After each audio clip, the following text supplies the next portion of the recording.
Twins. The Dodgers 7-2, the best record in baseball, but going for their first sweep of 2021. And it is Clayton Kershaw against Max Scherzer. There have been 10 pitchers that have won 3 Cy Youngs in baseball history, and we get to see 2 of those 10 go head-to-head here at Dodger Stadium today. Hope you're having a great Sunday. Welcome inside. Joe Davis or Hershiser. Kirsten Watson joins us in a moment. And this is as good as it gets when it comes to starting pitchers head-to-head. When you take these 2 resumes and then you put them both on the mound in Dodger Stadium, the Dodgers are hot, but when you are hot, it's a good starting pitching, and they've been getting great starting pitching. Clayton Kershaw, a tale of 2 outings that wants to duplicate his second outing. Threw a ton of breaking balls, the 6th largest percentage of his career. On the other side, Scherzer, if you're going to score off him, it might want to be a home run because it's hard to string hits against him. Dodgers lineup is not going to want to chase against him because that slider can be devastating. As you see there, he has always pitched well at Dodger Stadium, 3-0 since going to the Washington Nationals here in LA. Let's go to Kirsten. Joe, things will look a little bit different in this lineup this afternoon. We'll see Edwin Rios playing in right field. And ahead of the game, when I asked Dave Roberts what led to that decision, he said first he wanted to get Edwin the start. He wanted to see him play out there in right field. But most importantly, he said he wanted his bat in the game. He believes that Edwin will have what it takes to make those plays in right field. And he suspects that most of the plays will actually be in left field today. All right, yeah, with a lot of right-handed hitters in the lineup against Kershaw as the last 2 world champions face off one more time. The Dodgers and the Nationals, Kershaw and Scherzer, as the Dodgers go for the sweep on Sportsnet LA.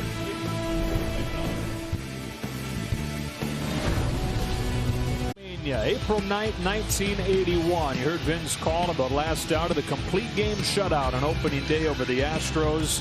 His first 8 starts that year, he won them all, and Fernando Mania was born as he went on to win Rookie of the Year and Cy Young and a World Series in that 81 season. And we are honoring Fernando today at Dodger Stadium and throughout our broadcast here on Sportsnet LA. Dodgers going for the sweep today behind Clayton Kershaw, winning game 1, 1-0, winning last night 9-5. And here is the lineup that Kershaw will see in game 3. Victor Robles leads it off. Then Trey Turner and one of the great hitters in the game, Juan Soto. Ryan Zimmerman bats cleanup. Jordy Mercer, the 5-hitter and second baseman, with Starlin Castro at third. Yadiel Hernandez making his first start of the season. And Jonathan Lucroy doing the catching for Max Scherzer. No, for Kershaw, 6 runs on 10 hits in his season opener, opening day in Colorado, but he followed that up with a much different outing Monday in Oakland, 1 run over 7 innings. A special day for Clayton Kershaw taking the mound. The first time after receiving his World Championship ring, and boy, it was an emotional day, and I'm sure he's got a few emotions on the mound here before he throws that very first pitch. Here it comes, and off we go. Robles goes around, strike 1. That'll go down as a swing and a miss. He had 21 of those against Oakland on Monday, the most that he's had all in 4 years.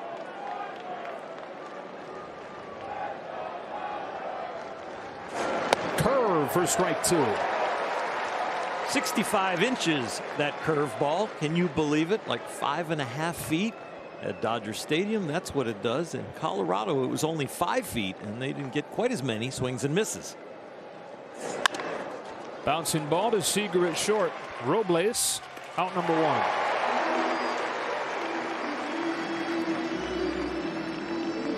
1. The depth of Clayton breaking balls in his last outing was accentuated here at sea level. The slider almost tripled in movement as far as the right or left to right movement. Really threw a lot of breaking balls, 48% of them. That was the 6th highest percentage in his big league career that he threw that slider. Trey Turner swings at the first one that he sees and knocks a base hit into center. So that's first fastball Kershaw is allowed to hit on since opening day at Colorado, as Turner gets the first base hit of the day. If there is an Achilles heel to Clayton's arsenal, it is the first pitch. Hitters do not want to get to the breaking stuff, and he throws a lot of first pitch strikes, and a lot of them are fastballs.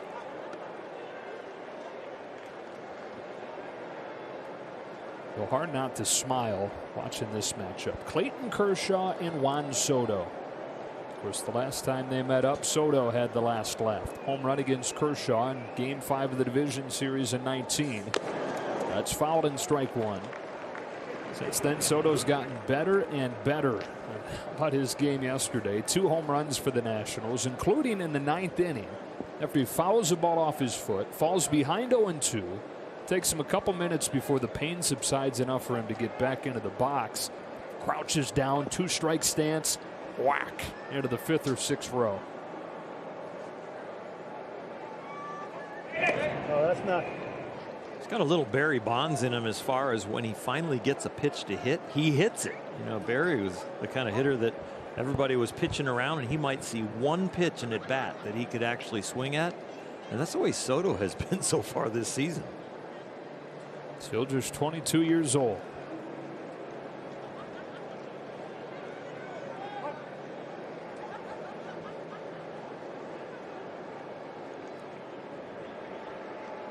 Kershaw's 0-1. Popped up. And it'll get to the seats 0-2. Nationals' first time they watched Juan Soto, it was as a pitcher with a low 80s fastball, decent command. But in the second game of the doubleheader where they watched him pitch in game 1, he played center field. He went 3 for 3, and they said, okay, so we saw him as a pitcher, but this guy can hit a little bit too. A year later, they saw him at a showcase tournament in Florida, and they pulled him off to the side, met with him in the cage, and had him have a little private tryout, and presented him a formal offer right there on the spot, and he accepted on the spot. Hits it back to Kershaw, throws low to second, and that's all they'll get. Soto aboard on the fielder's choice. 2 gone here in the first inning. First baseman number 11, Ryan Zimmerman. Good to get him out, got him to chase a little slider low and away. A little bit of a stumble from Clayton to get the feed to Gavin Lux, and that kind of slowed down the whole attempt for the double play.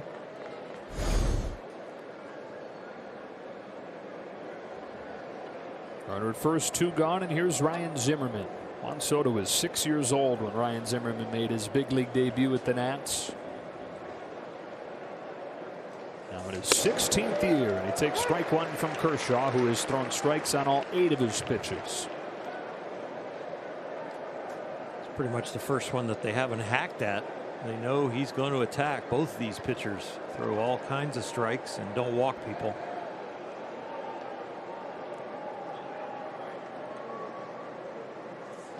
Curveball misses, 1-1. Zimmerman 3 hits yesterday. He's hitting .471 in this first week for Washington.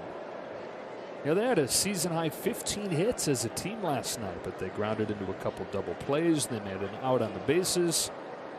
And regardless of what you do offensively, if you give up 9 runs, it'd be hard to win.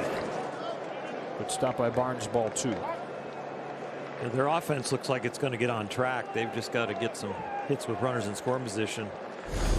But this is starting to look like a formidable lineup. Oh, and they're still without 2 of their best hitters, Kyle Schwarber and Josh Bell, who they acquired this offseason. Those guys still out with the COVID contact tracing protocols.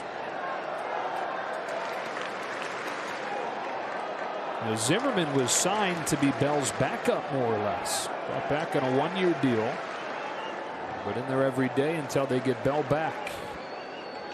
On a 2-1 from Kershaw, it's a bouncing ball gently to short. There's Seager. That's the inning. Kershaw puts up a 0 on his first time out there. It's Max Scherzer's turn on a perfect day at Dodger Stadium. Today with the right-handed pitcher, Lux will draw the leadoff role. Seager hits second, Turner third. Muncy out of the cleanup spot at first. Taylor hitting 5th. Edwin Rios makes his first career start in right. McKinstry's in left, and Barnes catches Clayton Kershaw. Max Scherzer now 36 years old in his 14th major league season. Lux swings at a first pitch fastball into short left field into the bright sunshine. It's caught by Turner, who gets his legs taken out by Hernandez. And all Nationals fans holding their breath right now.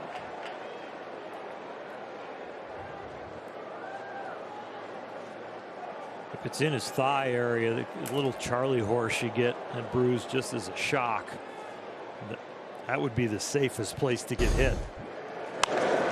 Castro, Hernandez, and Turner Turner running the fastest, of course, then eases up, and Hernandez really couldn't captain the play because he wasn't sure he was going to get it. And Turner coming from off the side catches the ball, and he gets a left shoulder to the quad, it looks like. First start of the season for Yadier Hernandez, and literally the first pitch, he's in a collision with the franchise shortstop. Speaking of, Corey Seager takes ball one from Scherzer. Corey has a home run against Scherzer back in the division series in 2006. Corey's Rookie of the Year campaign. Dodgers have faced Scherzer 9 times since he went to Washington. He's been really good against them, and especially here. 3 starts at Dodger Stadium as a National. Nationals have won all of them, and he's got a 1.29 ERA. His 2-0 is foul, 2-1.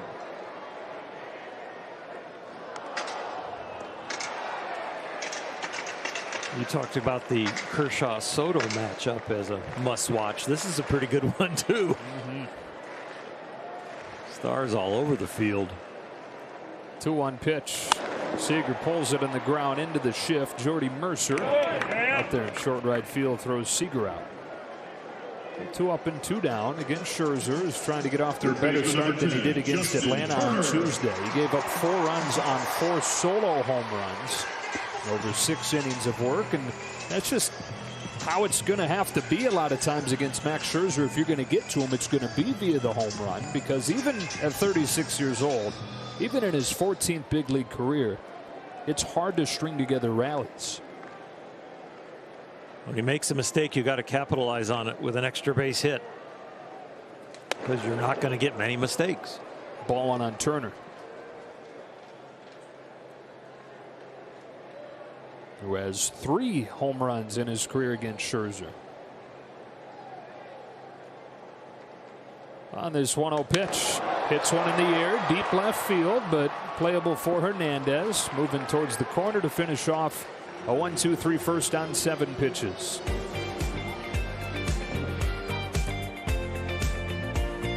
By your Southern California Lexus dealers. Keep using all 3 outs, because the Dodgers have been #1 in baseball with 2-out RBIs, and that's been a large part of their offense. Command over control. These guys throw strikes, but who's going to hit the edges the most and finish the job? The sweep, and the bullpen needs to be clean. Major League best 7-2 so far this season, but looking for their first sweep as Kershaw delivers to Jordy Mercer, strike 1 with the slider. The Nationals won the World Series in 2019, then finished in last place in the short season last year. This year they've gotten off to a 1-4 start. Back-to-back strikes with back-to-back sliders, 0-2. Slider recorded all 3 outs in the first inning. The base hit was on a fastball. Coming back inside with an 0-2 pitch. 3 sliders, 3 strikes, 1 gone.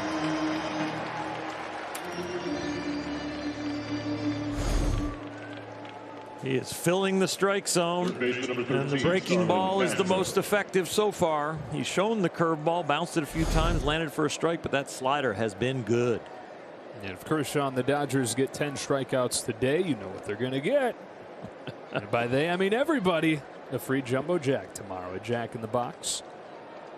Now at LA area restaurants. Buy something to wash it down and get the Jumbo Jack. That's right. Strike 1 on Starlin Castro.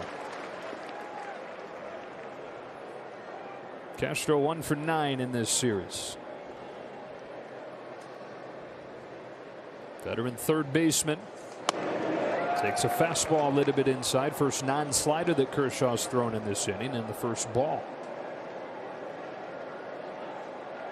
They've been wearing Castro out inside. He's been taking some big cuts to try and catch up with it. Curveball. No swing. Ball 2. I like the sequencing. Speed him up in and then slow him down with that curveball. The hitter in his mind is, maybe I'll start a little early and guess inside, and he did that. Got the curveball, but was able to hold up. Good call. Tambolino down at first today. Oh, that's good, isn't it? 2-2. He only got about 2.5 inches of break on that, left to right in Colorado. He got over 7 here at Dodger Stadium in his last start. In Oakland. Oakland, thank you. But good, close enough. Yeah. It's California. California. Yeah, right. I mean, same governor. That's true. And 3 balls, 2 strikes.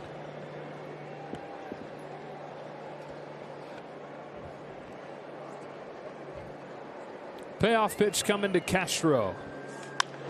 That's a base hit into center field, and for Starlin Castro, only his 3rd career hit in 33 at-bats against Clayton Kershaw.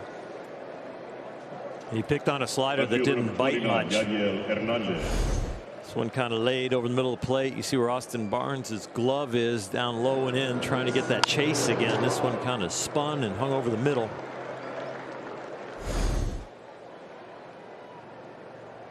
Two hits against Kershaw so far. Now faces Yadiel Hernandez, who was a star in Cuba and defected when he was 28 years old.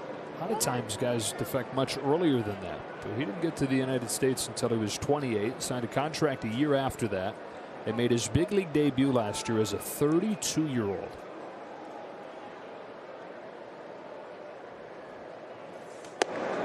Takes high, ball 1.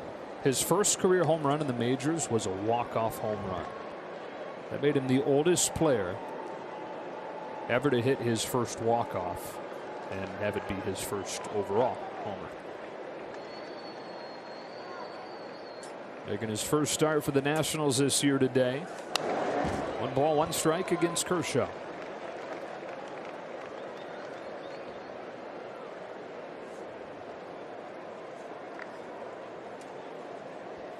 You really don't mind when you hang a slider that it ends up being a single, because you're just glad it didn't end up over the fence. It's one of those mistakes that you're glad about the results.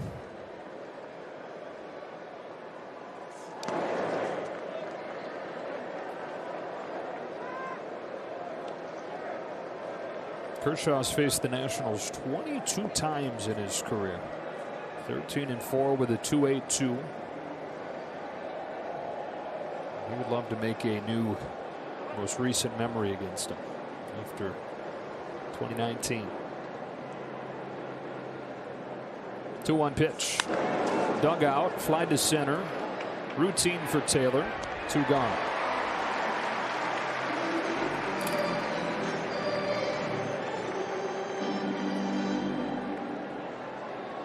Catcher number 28, Jonathan Lucroy.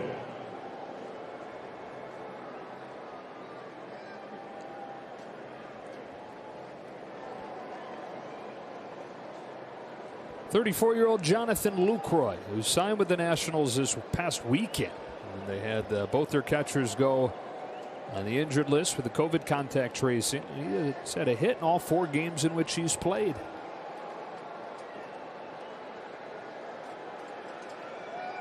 Kershaw's first pitch is down and in, ball 1. Good to see a couple 92s in this first inning, by the way. Kershaw's average about 90.5 thus far.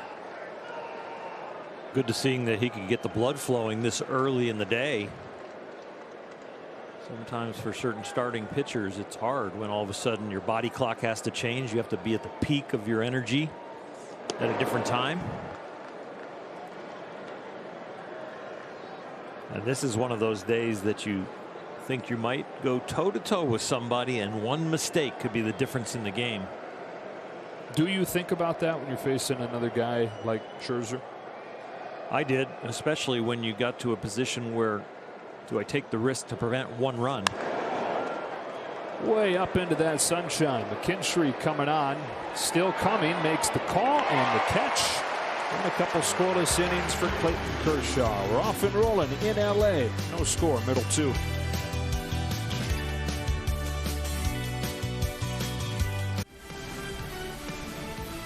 World Champion Dodger Baseball on Sportsnet LA is brought to you by the SoCal BMW Centers. BMW, the ultimate driving machine. And by Jack in the Box. The triple bonus Jack combo is back at Jack in the Box. Try it today for just $5.99. First baseman number 13, Max The legendary Fernando Valenzuela. Fernando Valenzuela Day here at Dodger Stadium. We're planning on having Fernando dropping into the booth sometime mid-game today to visit with us. I know one of your all-time favorite teammates. He is, and still great to have him up here in the booth doing the Spanish broadcast and see him every day. He is so much fun, and I'm not sure his dry sense of humor will come across in the interview, but he sure got one. Muncy leads off the inning against Scherzer and grounds it foul.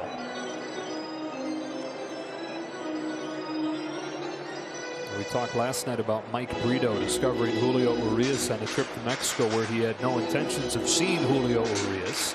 Same thing with Fernando Valenzuela. Mike Brito was scouting shortstop in a Mexican League game. And couldn't take his eyes off that guy. 0-1 from Scherzer is down and in. Ball one. Fernando with every pitch a glance to the heavens before he came at you with the fastball, the curveball, or the screwball. Muncy yanks a base hit down the line to right. Soto is positioned over there. He's already there and will hold Muncy to a single.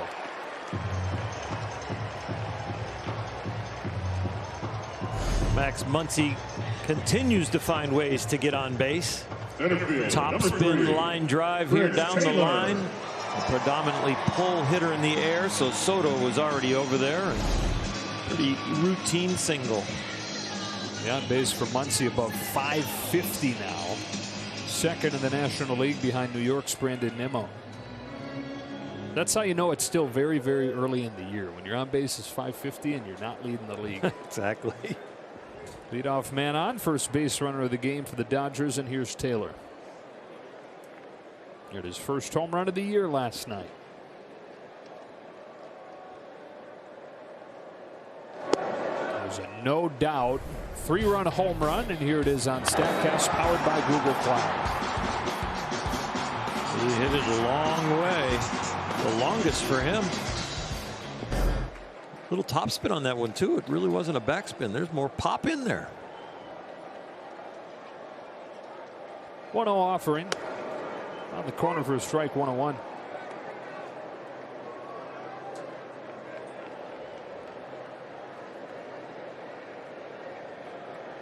Scherzer in the final year of his 7-year contract with the Nationals. 7 years, $210 million, and money well spent.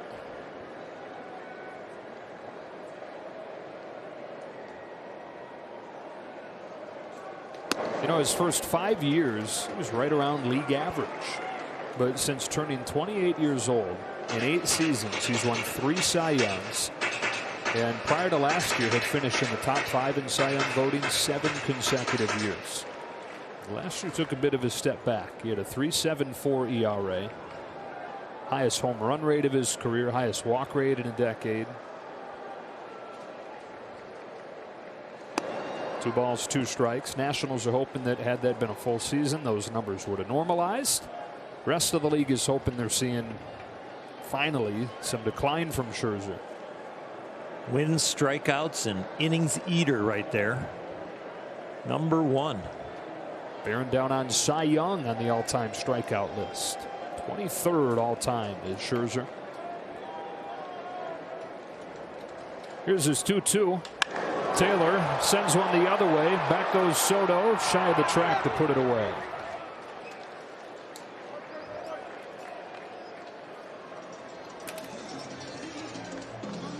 Right field, number 43, Edwin Rios. 1-on-1 out here in the second, and up comes Edwin Rios.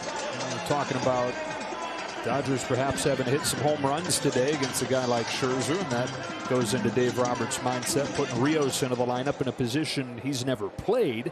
First career start in right field. Any way to get his bat in the lineup today. 1-0. Out early today, taking some fly balls in right from some soft toss that the coaches were playing and swinging it out there towards him. They had him going in all directions.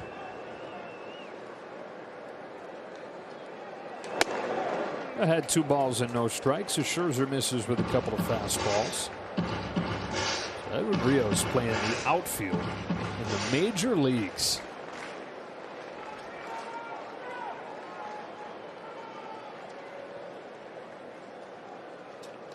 Swings and misses 2-1. When he was at FIU, he was a really good shortstop, but then blew out his shoulder in the Cape Cod League and was out for a long time. He said kind of fell into a depression about what it was going to mean for his draft future, and he overate. He put on way too much weight.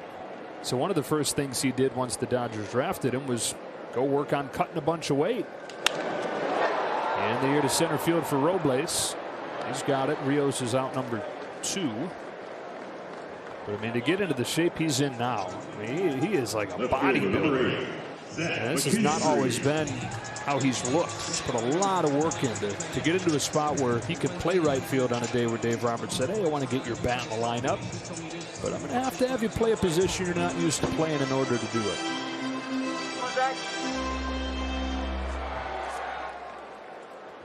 Two out for McKinstry.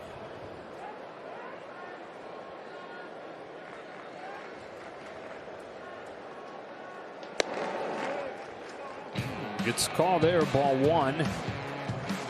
McKinstry had the go-ahead RBI hit yesterday early on as part of that 5-run second inning. He's starting in left field today, second time he's started there. It's another guy who is a career infielder that's starting to play more outfield.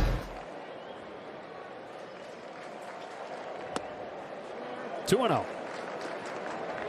Zach can play all over the field, and he can hit the ball all over the field. One of those guys that's very hard to defend.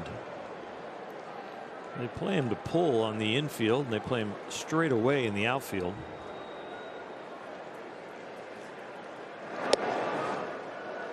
Change up, 2-1.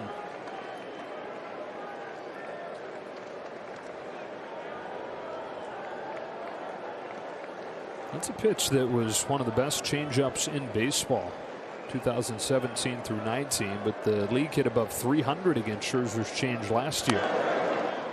Turned it back up with a fastball, 2-2.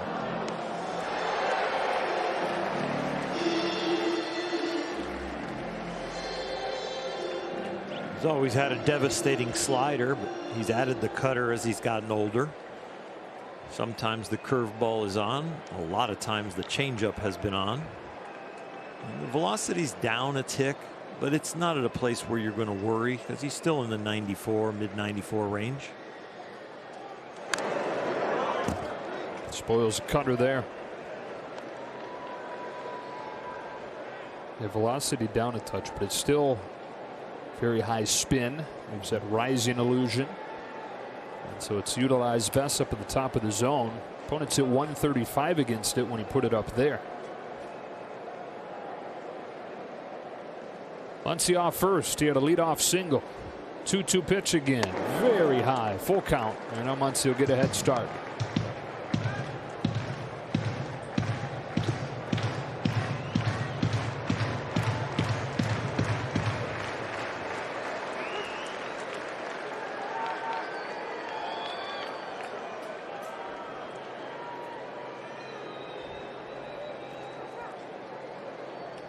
There he goes. Here it comes. McKinstry yanks it foul.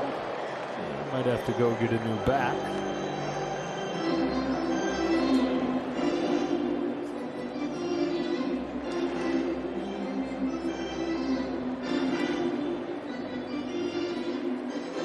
Eighth pitch of the AB. First one for that piece of lumber.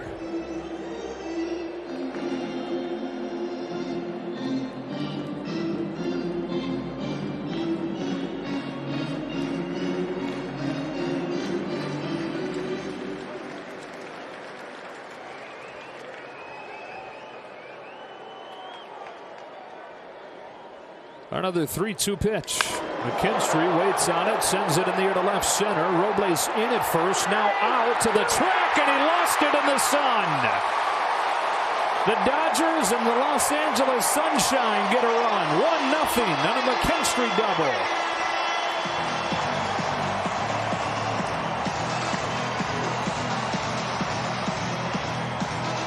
Dodgers catch a break with the big ball of fire in the sky.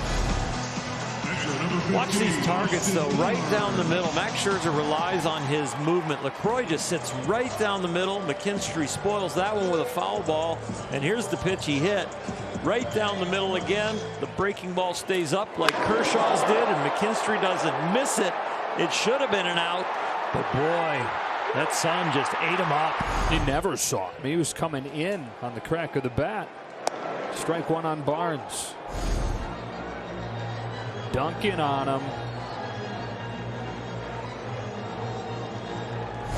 Two celebrations in one from the rookie.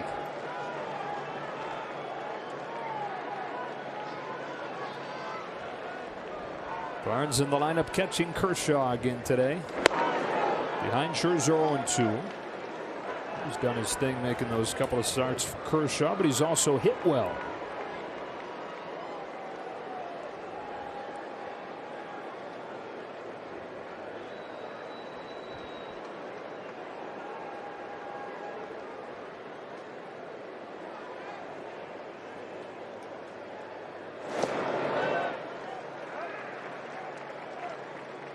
Everybody clap, clap, clap your hands.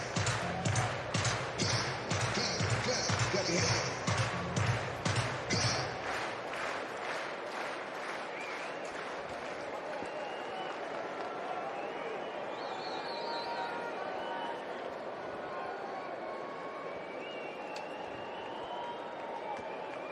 Scherzer to Barnes with a 1-2 pitch. Chases his slider, and the inning is over. Scherzer gets his first strikeout of the game. But the Dodgers get another 2-out RBI. This one from Zach McKinstry, and it's 1-0.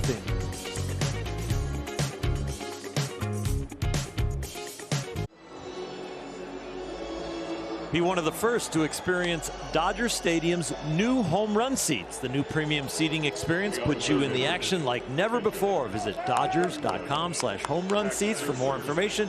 Get your gloves ready because home runs are just a swing away. Now we check out the T-Mobile coverage cam just outside the home run seats on this beautiful Sunday afternoon, where the Dodgers lead the Nationals 1-0. Going for their first sweep of the year.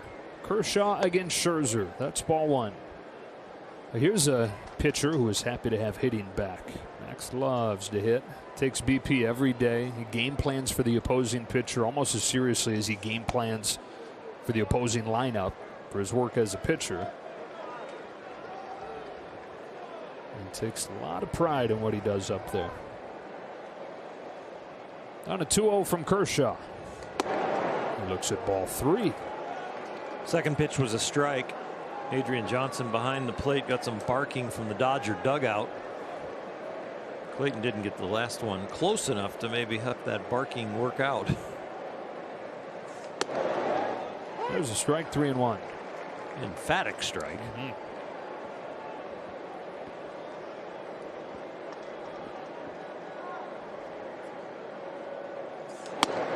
That's a strike as well, and the count is full.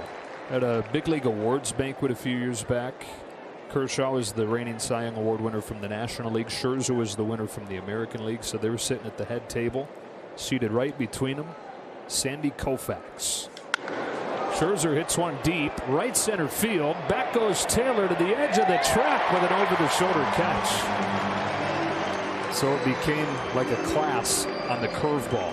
And Scherzer frenetically typing notes into his phone the entire night, trying to make sure he didn't forget anything that he was learning from Sandy, and learned a few things from Kershaw.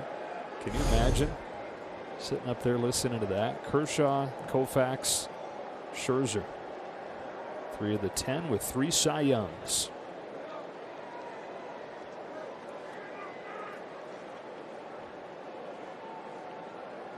It's the 4th time they've gone head-to-head. They did it as rookies in 2018 when it wasn't as big of a deal. They were both first-round picks, so there was some hype around the matchup. Ball one on Robles, but they were not what they've become, obviously. Faced off game 1 of the division series in 2016 and then again in the regular season in 2018. Neither guy has been very good, actually, in the head-to-head matchups. Both ERAs above 4.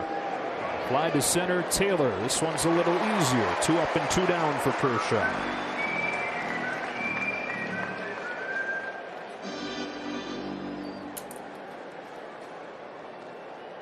Set, Trey Turner. This inning started out a little rocky with Scherzer up there looking like he was going to walk him, but he battled back into that one. 6 fastballs turned into an out.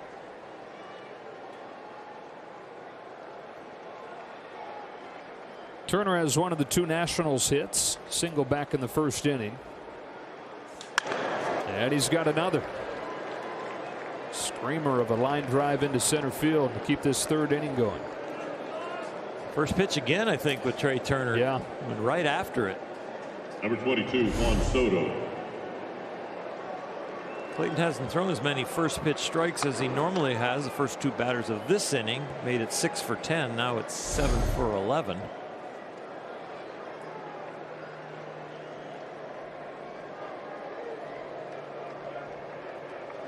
And it's Juan Soto grounded back to the mound his first time.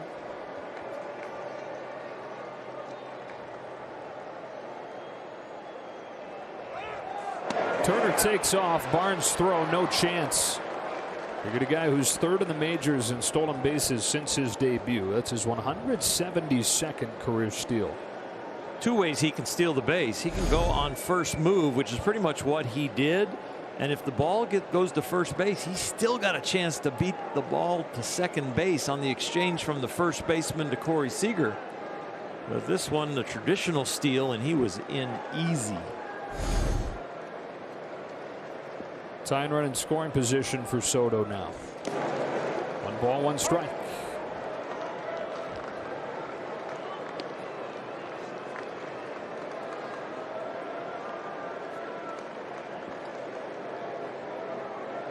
Two home runs in yesterday's game, 4 for 9 in this series.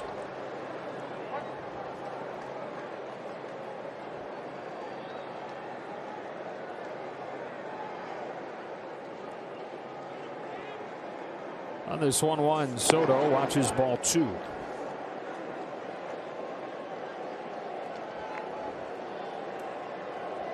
Soto with a little bit more respect for Clayton Kershaw, not as accentuated Soto. What do you call it on his takes? I didn't name it. Soto Shuffle. The Soto Shuffle is just a little abbreviated, and it's Clayton. I'll give you naming rights if you want. I can't claim them. Okay. Slicing fly deep left.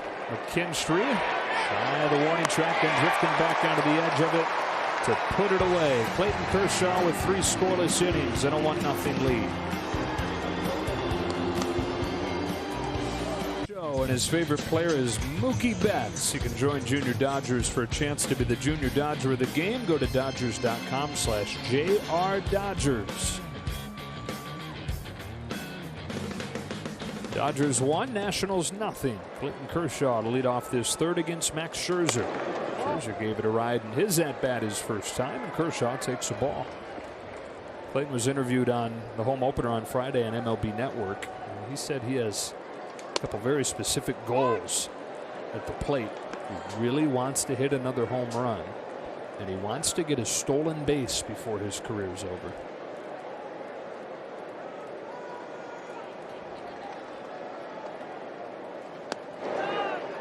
Waits Scherzer out like Scherzer waited on him, and it goes to 2-1. 1 home run in Kershaw's career. Of course, opening day 2013 broke a scoreless tie against the Giants. Hits a bunch of them during batting practice. Just waiting to run into one more time in a game.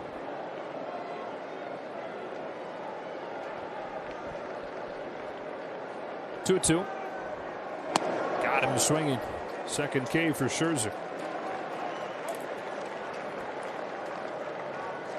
Download the MLB app to get in-game video highlights, live pitch-by-pitch breaking news, player updates, stats, leaderboards, and more for the Dodgers and the rest of Major League Baseball.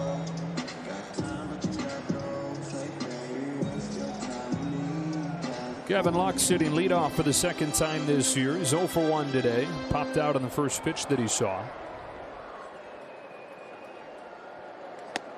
Takes a fastball, strike 1.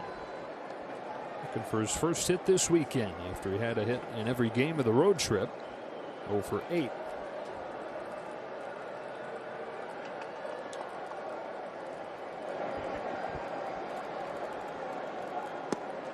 1 ball, 1 strike.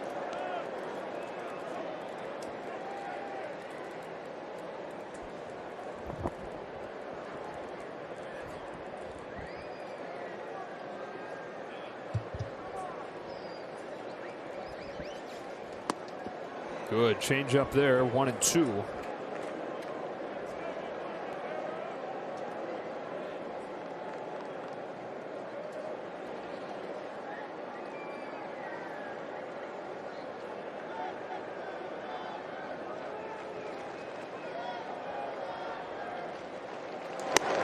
Inside, and the count evens up.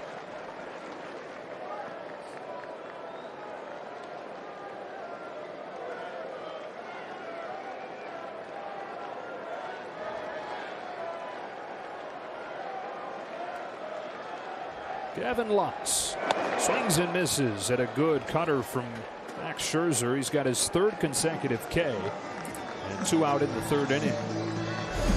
Number 5. Ball breaks perfectly. Boy, is it strike for a long time and then ends up down and under the swing. Sometimes his cutter breaks a little bit more like a slider. Sometimes the slider is shorter and tighter like a cutter. That was his best pitch last year, as so many of his pitches that are usually great struggled. They still hit below 200 against the cutter. Change up good there to get a strike on Seager. Grounded to second his first time.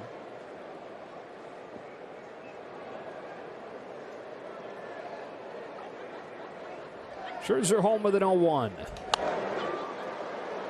11-2.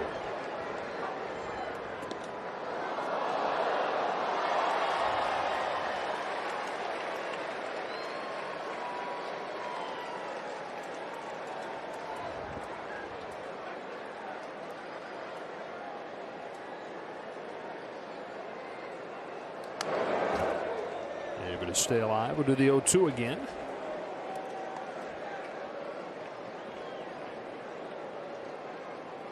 Trying to use everything to get Corey out. Started him off with the changeup right there, a little cutter inside. Another 0-2. High fastball taken, 1-2.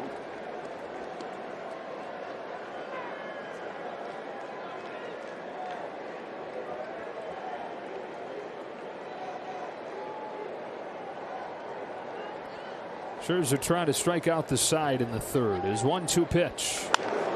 Got around on it on a bounce in short right. Mercer. Both times he's gotten Seager from short right field. That's a 1-2-3 3rd for Max Scherzer, and it's 1-0.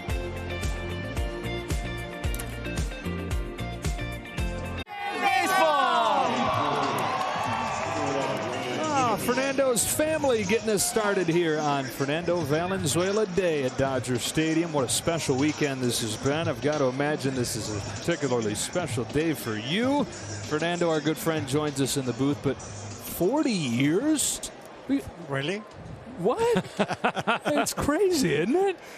It is. It is. Like a couple years ago. Yeah. But the 40 years gone so fast, and really, I'm happy to be part of the Dodgers. Still here, and happy. You remember back in AA when you got called up to the big leagues? What was that like? Yeah.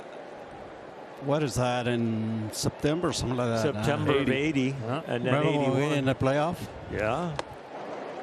Yeah, and really that was got me by surprise, but the same way I was happy, because I think that's what everybody looking for, to reach up to the big team. What did it feel like there, that first start in 81, to be surprised to get the ball and then to have the opportunity to get your first start? Yeah, that surprised me, because I think I was supposed to pitch the 3rd game of the game of the season. And when Tommy asked me about if I can pitch that day, the opening day, and I say yes, I'm ready. Didn't you pitch like a simulated game, like the day before or something, or 2 days before? Yeah, I was the day before. I was throwing the bullpen, little workout. 2 balls, 2 strikes on Ryan Zimmerman, leading off this 4th inning for Washington. Clayton Kershaw comes home. Curve is a little bit high. Tell us about when you learned the screwball. That was in '79 instructionally in Mesa, Arizona, when Bobby Castillo, the other Dodger pitcher, right-hander, teach me how to grip the ball for that pitch. Show us the grip if you can. Yeah, right here, like that. And rotation is going that way. So curveballs go this way, but screwball goes the other way. So you were on the two-seam fastball kind of grip, but you do the pressure on this finger? And this one. Pressures on this finger. So that, like this. And when your hand would get by your ear, was it already in position, or did you twist it out front? No, it has to be on top to be the rotations. Sometimes go away. That's when drop my elbow. Okay. So I have to stay on top. So that way the ball is going to go down, straight down. So that's when I release right here. That's when I twist it a little bit with your wrist. Yes. Wow. How long did it take you before you felt like it was mastered? It was ready to go into a game. Took me about probably almost a year, because I was practice. I remember the numbers wasn't that good, and I want to stop throwing that pitch. Wow. Because I want to win. I want to throw strikes, and that was hard to control that pitch. It's a strike, 2-1 on Jordy Mercer. You had two things that happened in your life where you all of a sudden go into the community and feel like a hero. When you were here in Los Angeles, being a Dodger, and then when you go home to Mexico. What was that feeling like to go home to Mexico as a hero? That was crazy. Yeah, especially when I go to my little town, the people's got crazy over there, and sometimes I have to leave for a little bit because I can't. You couldn't take even go to a everyone. restaurant. Couldn't go to the grocery store. No, nowhere. So that was a hard but good experience. Had I told you, Fernando, as Kershaw comes home here with a 2-2 and Mercer, it's a ground ball to short for Corey Seager. 2 gone. Had I told you when you're 15, you didn't start pitching really till you were like 15-ish, right? But had I told you then that a few years down the road, they're going to hold a day with your name on it at Dodger Stadium, what would you have said, 15-year-old Fernando? Crazy. No, really. You know what? When soon you sign professional, that's because that's got to take as a career. So that's when I start looking little by little, to step by step to climb, and really never think it's going to be that fast to reach the big leagues.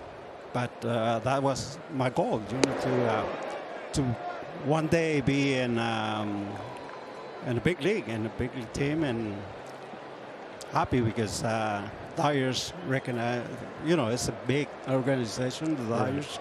So that was great. But I never imagined when I start pitching, it's got to be in this kind of stadium, in the city and against all big crowds. That's a dream. What was the biggest adjustment coming here to America and playing? I know you stayed. Did you stay at Mike Brito's house when you first? Yeah, sometimes yes. I stay over there, and then looking for my own, and then I get married, and so that's big help. Oh yeah. I believe he could have played every day in the big leagues. I don't know if he believes it because he loved to hit. He was a great hitter. He could have played every day in the big leagues. Not really. Oh, yes, you could. No. I love to do it because I like to play. Yeah. You like to play too, and really, but to be ready every single day, that's not easy. That's true. That's a base hit into center field for Castro. One of the things, Fernando, that people talk about with you is how much fun it looked like you were having. You played the game with so much joy. What is it that you love about baseball? Just enjoy, have fun, and I think this game, and I never thought, like I said before, I'm going to be in this position, so why not enjoying the most? Yeah. When you have a chance to be in the mound to pitch, and sometimes to go 5 or 6, I say, well, it's like play 9 holes in a game in golf. You know? Right. You want to play 18. Yeah. Well, I try always, to go all the way. But sometimes you get hit so hard, hey, you have to leave the game. But, but I think the game meant a lot for me. Your first game in the start of Fernando Mania, and you also talk about the World Series game against the Yankees when you're down 2-0. Were you nervous going into those games? Do you have nerves like normal human beings? Not really nervous, but I want that game right now. Don't want to wait for it. Yeah. So that's the way I in every game, not only that game, every game I told myself, I say, I wanted that game to start right now because I'm ready to go and do it my best. That game Oral's talking about, Game 3 of the World Series in 1981, you played 18 full holes, didn't you? 147 pitches? 147 pitches, Fernando. That many? Yeah. That's unheard of good now. thing in those days we never go for the pitch count. Yeah, I'm giving you a hard time. Remember when I had a shoulder surgery. You should have had shoulder surgery. Our pitching coach Peronowski used to carry the counting. The little for clicker. the pitchers a little bit. And sometimes I say, hey, Perry, let me see how many pitches I got. So I turn all the way to the zeros. We would definitely do that.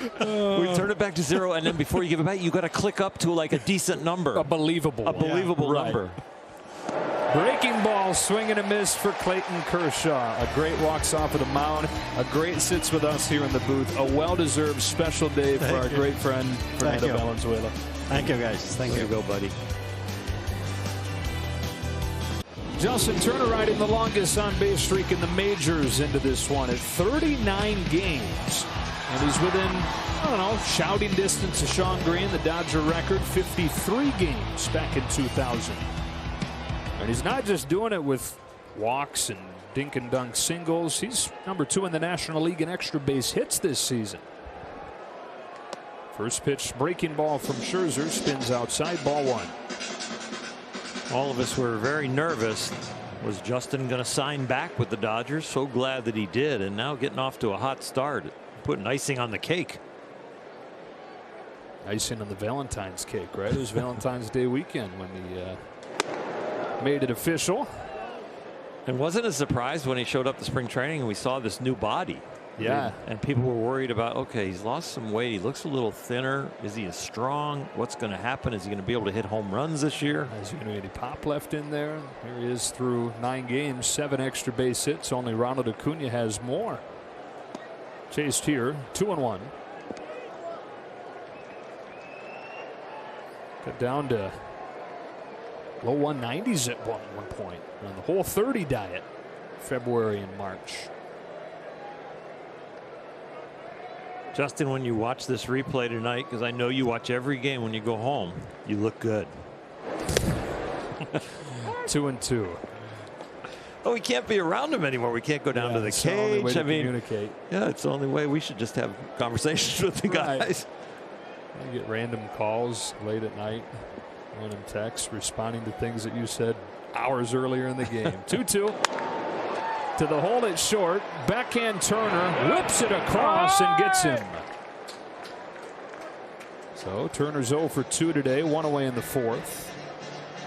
The more and more I see Trey Turner, the more and more if he was a guy you could see every single day. There are so many things about his game you would appreciate. Smooth, isn't he? Yeah, that's a Mookie Betts kind of guy where we really know how good they are from afar, but you don't realize how good they are until you watch them every single day. Until you watch the great qualities stack up. And in order to see that happen, it does take more than 3 days at a time like we get to see him.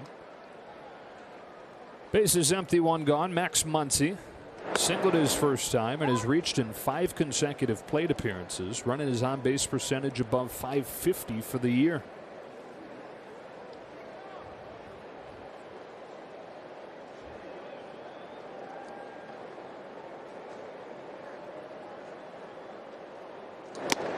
Ball and a strike. Yeah, thanks again to Fernando for spending a minute for us on the day where everybody wants a piece of his time. It was nice to see him relax and enjoy the day. You know, he's talked about his dry sense of humor. You don't always get to see what he's feeling. And you could just tell that last few days he's been doing a lot of interviews with Jaime Jarrín and a lot of photo sessions coming into the Fernando Mania day. He has enjoyed this weekend. And you get to see his true feelings, what's going on under the skin.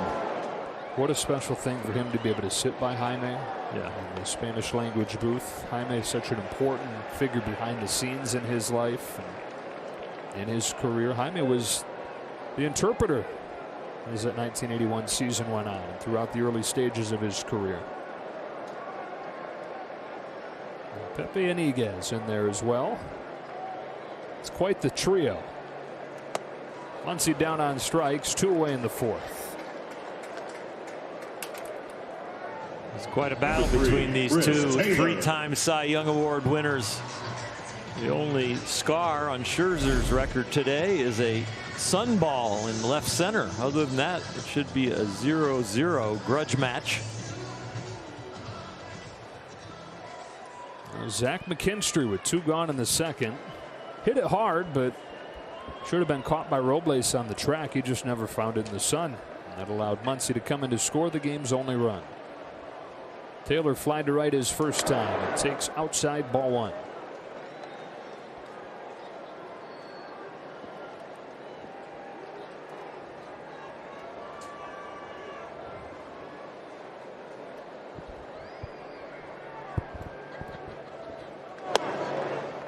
One.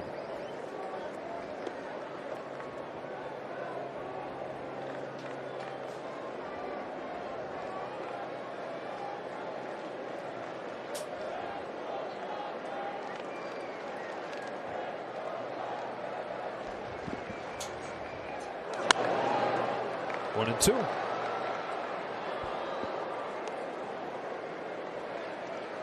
It was overcast earlier during batting practice when the guys were getting ready, but the sun came out, and that's been the difference in the game. Yeah. The clouds would have stayed over. This thing would be tied. Robles wouldn't have lost that ball.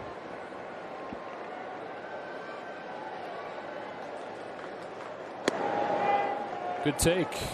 A changeup that falls off of the table evens the count 2-2. We're going to have to come up with a new phrase for good take. No, I do say it a lot. Well, not just but it's just the Dodger lineup. Yeah, I mean, it's their fault. I say it a lot. But yeah, the chase rate is ridiculous, and the takes are unbelievable.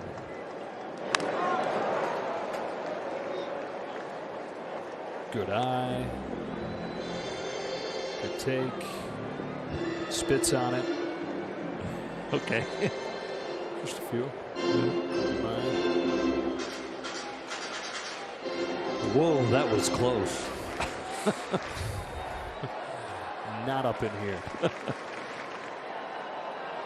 No strike for you. Scherzer to Taylor with a 2-2. Way up and in, ball 3. Last year's Dodgers kind of got dominated by sliders. They hit 177.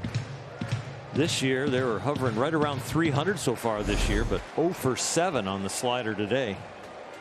This is not like the other sliders. Best one in baseball over the last 5 years. See if he goes to it on 3-2 to Taylor.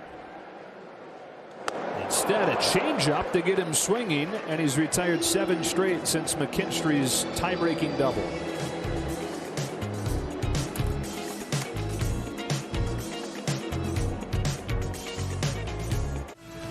World champion Dodger baseball on Sportsnet LA is brought to you by your Southern California Toyota dealers. Find great ways to save on a bold new Camry at the We Make It Easy sales event. And by Mercury Insurance. Low rates, big discounts, great insurance. It was on this date in 1962 that Sandy Koufax pitched the Dodgers to their first win in Dodger Stadium history over the Cincinnati Reds. In the 1962 season, early beginning Sandy's prime. In his career in this ballpark, 57-15.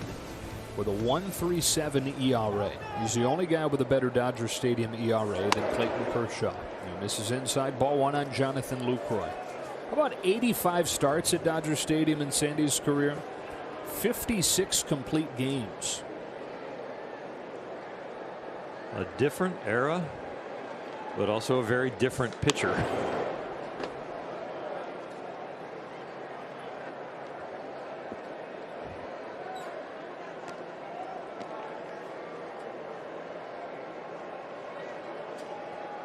One ball, one strike on Lucroy.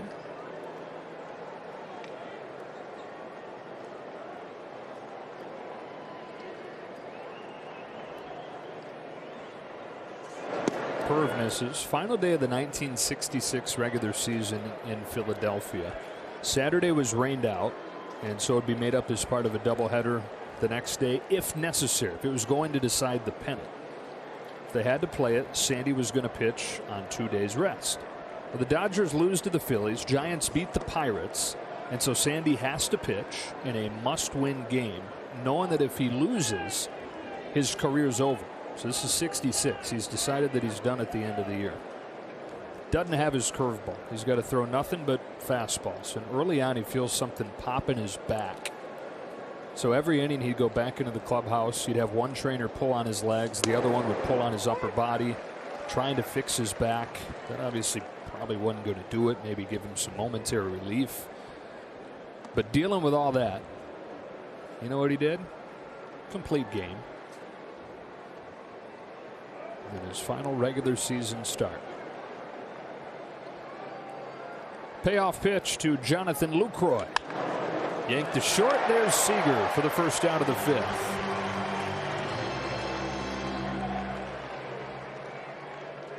Pitcher, Max Scherzer. Jane Levy wrote a wonderful book, A Lefty's Legacy, on Sandy Koufax. And she said that he was doomed by the time in which he lived, born a decade too soon. No real sports medicine yet. I mean, they did everything they could to try and get him right and make him healthy, let him pitch as long as he could. But Tommy John was in 1974 that came around. Arthroscopic surgery wasn't until the 80s. 1-1 on Scherzer. So basically, pitchers were just pushed until their bodies shut down. You had things called frozen shoulder, frozen elbow. The advice they were even getting from doctors, because the doctors didn't know, it hadn't been studied yet. And if you were in so much pain and you could still pitch or play, they were telling you that if you continue to play, you're risking not being able to use your arm the rest of your life. You're risking your back being completely locked up and being in a wheelchair the rest of your life. So even the advice they were getting was scary advice that cut their careers short. Fourth strikeout for Kershaw, retiring Scherzer. Back to the top of the order in Victor Robles. So he did everything he could, right? Medication for arthritis he took, painkillers, all different kinds of numbing agents.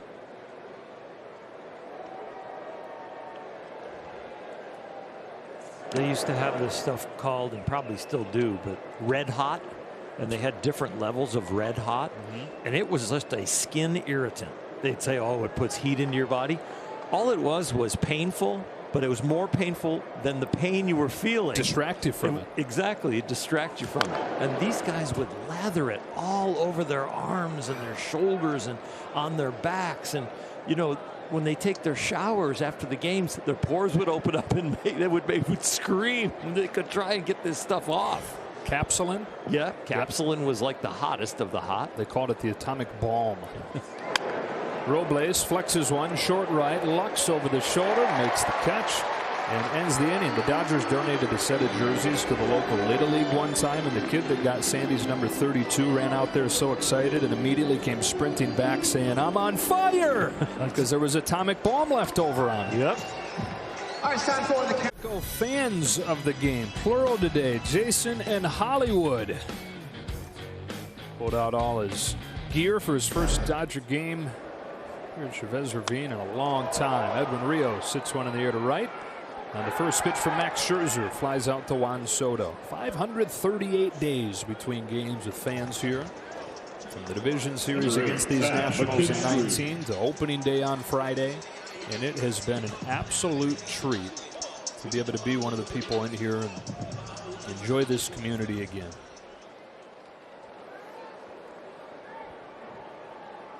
A reunion like no other. Coming back to this stadium, to the world champions. Zach McKinstry. And I know it's 15,000 or so, but it sure feels like a lot more. They've done such a great job of spacing everything out. And it's quote unquote only 15,000, but there's a lot of pent up passion that these 15,000 people each day have. One of the silver linings to the pandemic was the word appreciation. Just appreciate so much. And the players too. The players appreciate playing the game again when they got back with no fans. They appreciated going to summer camp 2.0 and being around their buddies and working through all the things, the new rules and careful protocols that they had to kind of look after. And how much do we appreciate coming to a ballpark now and, as you put it, opening day, put the soul back in this place. And I never thought of it like that until the fans weren't here, because it felt soulless when the fans weren't here. 2-2 to McKinstry. Down and in. The count is full. It goes from a game to a relationship. And I really love for this generation of players to be able to appreciate their career more and the fans more, because when you really realize it as a retired player is when you retire. At that point, a lot of us didn't realize how good we had it. And then when you retire and you go, wow, I should have appreciated it more. Well, this generation of players has that lesson before they reach retirement. So they got to come back to this and go, wow, I appreciate my career at a completely different level now. Another payoff to McKinstry. Popped up on the infield. Does the Sun have any say on this one? Not this time. Turner's got it. Let's check in with Kirsten Watson.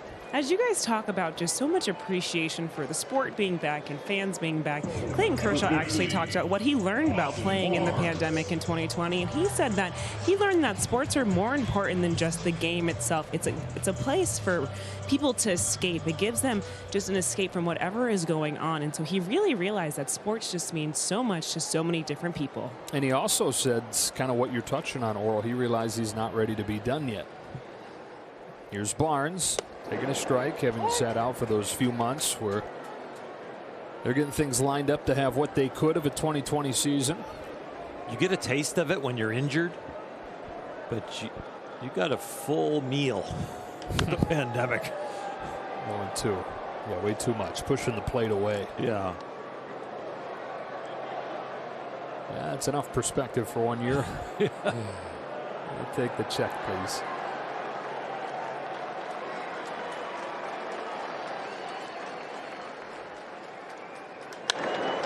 Swats one in the air towards the right field corner, but Soto will track it down, and Max Scherzer, outside of the 2 hits in the second, has been perfect.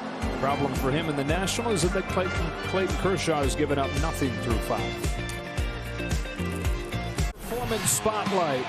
A duel living up to the billing here. Clayton Kershaw and Max Scherzer. 3 Cy Youngs apiece. 1 run against them combined through 5 innings, and onto the 6th we go. They are showing us exactly what was built today. Sometimes you have these great matchups and you end up with a 5-4 game, but not today. These guys have brought their A game. And look at that. 2 numbers next to BB. They don't walk anybody. You're going to have to hit them. Kind of seems like more often than not that's the case, where you build up a matchup like this and then, yeah, it's a little bit of a offensive game. Trey Turner's swung at the first pitch both times and singled both times, so Kershaw says, I'm starting you with a curve. Well, he hit a slider, then he hit a fastball, and how he gets the curveball, he takes it. The chess match. Back-to-back curveballs. This one in the dirt. 1 ball, 1 strike. The Nationals again out hitting the Dodgers. They out hit them last night 15-9, but lost 9-5. Out hitting them today 4-2, but trailing 1-0. Bounced along third. They'll have to pray that this thing rolls foul, or else he might get a double out of it. There it goes. Oh my goodness. Fair ball. Infield single, Trey Turner. You couldn't have walked out there and set it on the line any more direct.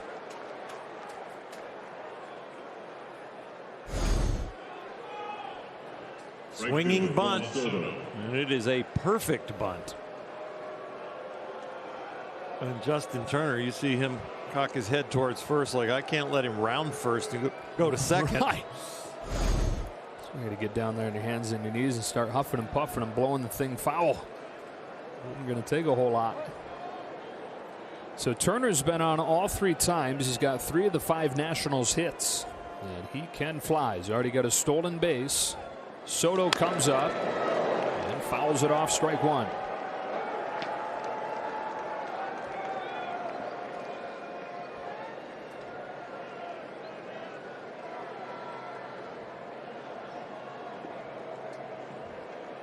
Blake Trinan beginning to warm. Kershaw 76 pitches. This is what is known as high leverage with no out and this guy at the plate. 0-2. Clayton has attacked him with the fastball today. Really not wanting to throw him a breaking ball for a strike. Really saying you're going to have to beat me so far with the hard stuff away. Let's see if he sticks with that pattern. 0-2. Went to the curve, kicks away. Turner's headed for second. Barnes' throw not in time. And the tying run is in scoring position with nobody out. Well, the at bat just got a little easier for Soto. With 2 strikes, he's seen the breaking ball in the dirt now. And what he's looking to do, of course, is to drive Turner in, but at least now that he's on second, move him over to third.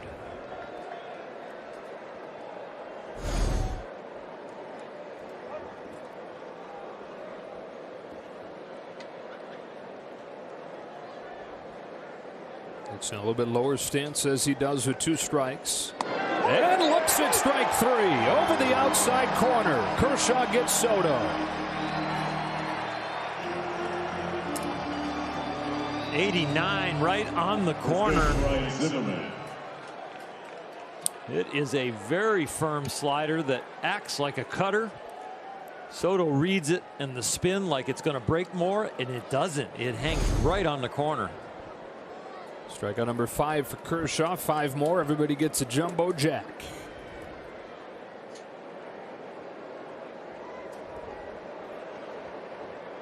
Dodgers 1, Nationals nothing. Ryan Zimmerman, who's 0 for 2. Chops one to short. Corey Seager.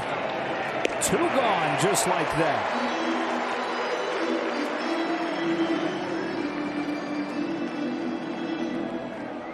Second baseman Jordy Mercer. Up to Jordy Mercer. 3 hits in his Nationals debut yesterday. 0 for 2 today.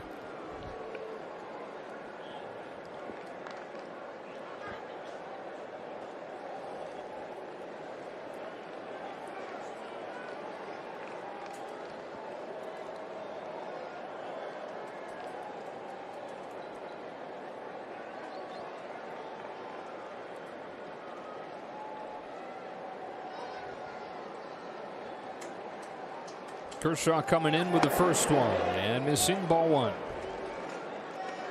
If you've ever moved a big pile of gravel or a big pile of dirt from like your driveway to the backyard, that's how this inning started out. That big pile. Right about now, it's like you feel like you're only a few shovelfuls away from completing the deal, but you're still not done. It's a good feeling, though. It sure is.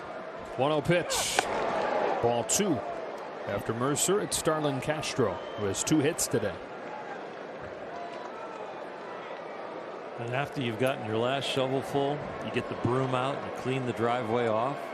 That's what the Dodgers are hoping to do today. They're looking for a sweep. Wow. Full circle. So deep. So good. Turner at second, 2-0. That's at the knees and a strike, 2-1.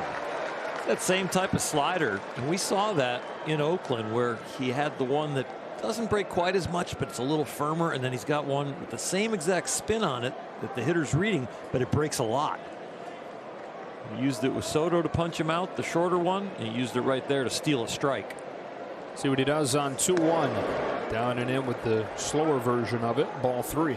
Yeah, you can see from 89 where it stayed up on the knee to 87 and was hoping to get a chase. This is where you pick your poison. The guy at the plate or the guy in the on-deck circle, Castro.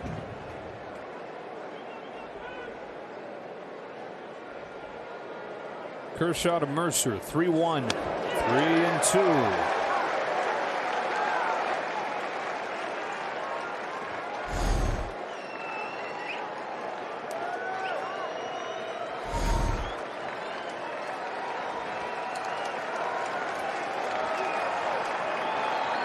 Nats have had their chances today. Kershaw's been able to slam the door each time. Can he do it again in the 6th? The payoff pitch. He struck him out.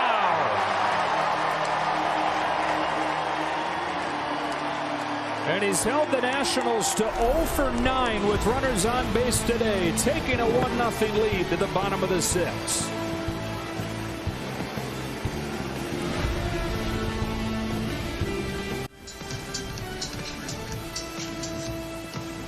World champion Dodger baseball on Sportsnet LA is brought to you by Carl's Jr.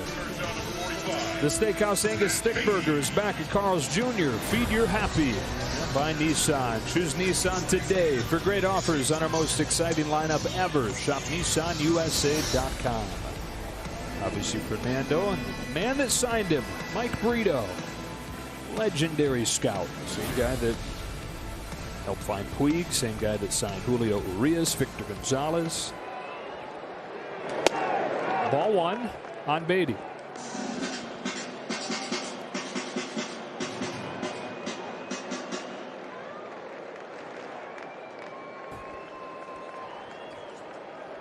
Beatty pinch hitting for Kershaw, ending his day. Ahead 2 balls and no strikes on Scherzer. Good job by Clayton Kershaw to get out of the jam. The Nationals had base runners in 5 of the 6 innings, but 0 for 9 with runners on.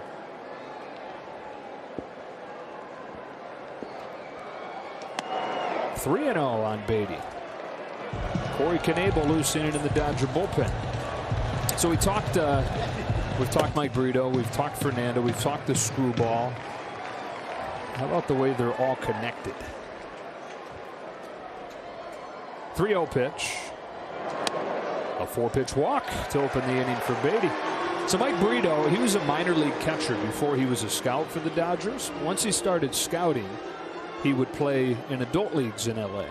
Well, one Sunday afternoon, he's playing in an adult league in East LA, and he strikes out on a pitch where he says he almost broke his back swinging at it, and he had no idea what this pitch was. So he goes out of his way after the game to find this pitcher that got him and said, "What was that? And who are you?" Well, it was Bobby Castillo, and it was a screwball. So Mike Brito signs him with a Mexican League team. Gets him an opportunity there because the Dodgers don't want to hear about this guy from an LA adult league. He does well in the Mexican League. Soon after that, the Dodgers see enough to sign him. Bobby Castillo goes on to teach Fernando Valenzuela his screwball. Gavin Lux the hitter. And so to think about the iterations there, the butterfly effect, Mike Brito has said, if I don't play in that Sunday adult league game, and if I don't get struck out by Bobby Castillo never gets signed by the Dodgers. And if Bobby Castillo never gets signed by the Dodgers, Fernando never learns his screwball. Grounded foul. Fernando would tell you if he never learns his screwball, probably not Fernando. He would have been a big leaguer, but probably not Fernando.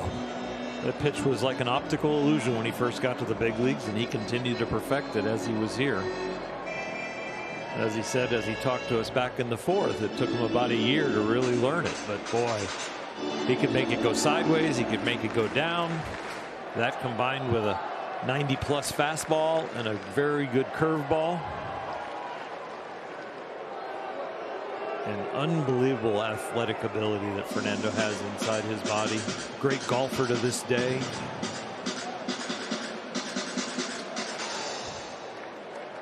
Great hitter, great thrower of the ball, great fielder. And played with a great joy. 1-2 on Lux. You know, it's been years since anybody has thrown a screwball in the majors. A guy named Brent Honeywell made his debut for the Tampa Bay Rays today. Guess what he's known for? A screwball.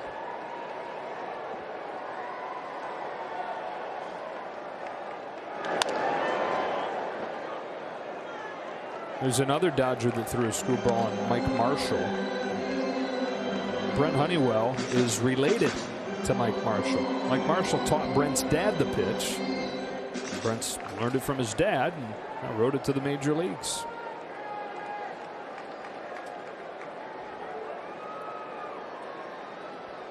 Lux battling against Scherzer. 1-0 game, bottom of the 6th. Beatty at first with the leadoff walk. Lux fouls it back and will do it again.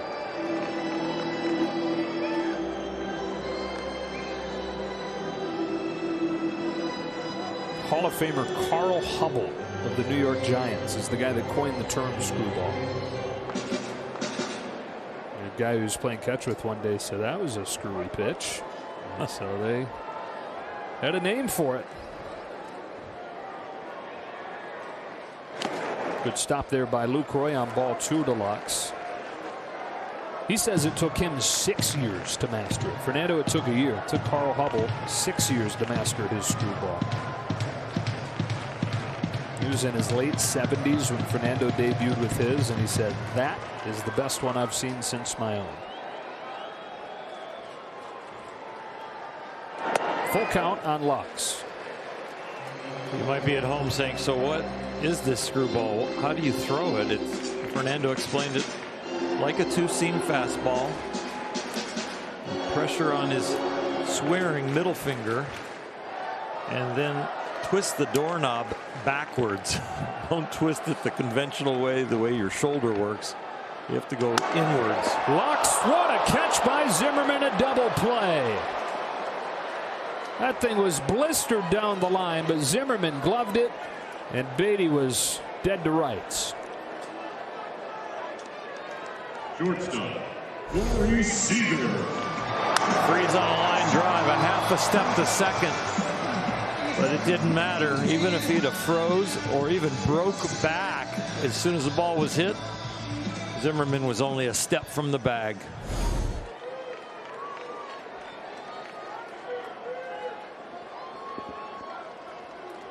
So they're empty for Corey Seager.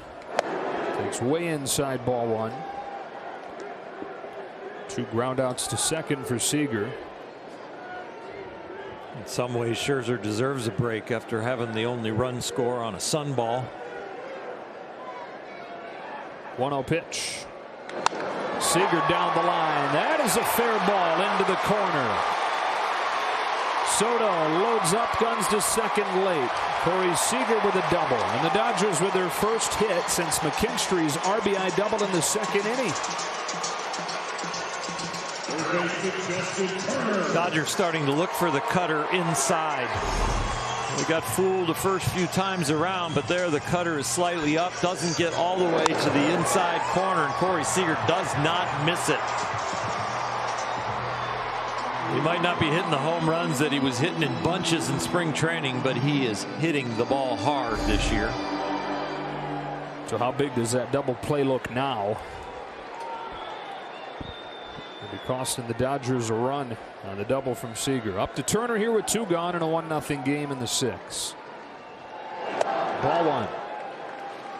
Turner run out of chances to extend that on base streak, sitting at 39 games, 0 for 2 today.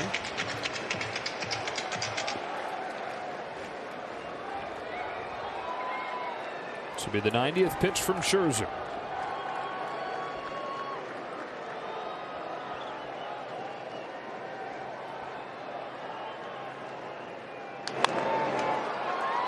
At short, Trey Turner. That's the inning. 2-out double from Seager, but nothing to show for it. Through with 6, and this has been everything you had hoped when you saw Kershaw, Scherzer.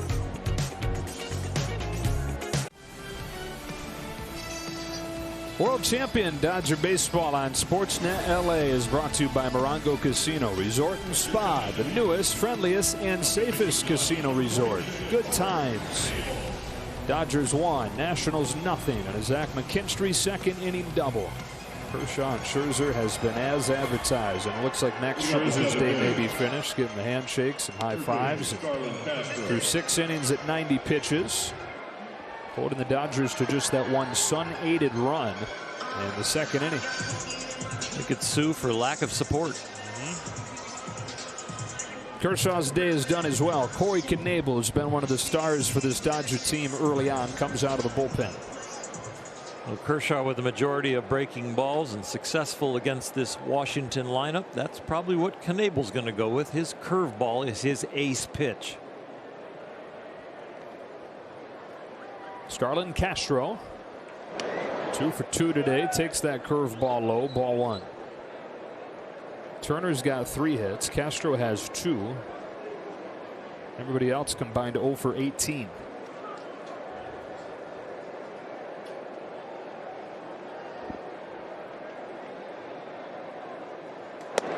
Well, they asked Corey Knebel what's been his favorite part about being a Dodger so far, and he said, honestly, it's getting to see Clayton Kershaw do his work, getting to know him personally, and then selfishly getting to be the guy to follow Kershaw in a couple of outings. His Dodger debut was only 4 pitches, but it was 4 pitches to strand a base runner that Kershaw had left, and that was a really special moment for Knebel. Following him here, 1-0 7th inning. Ahead of Castro 1-2 with 97.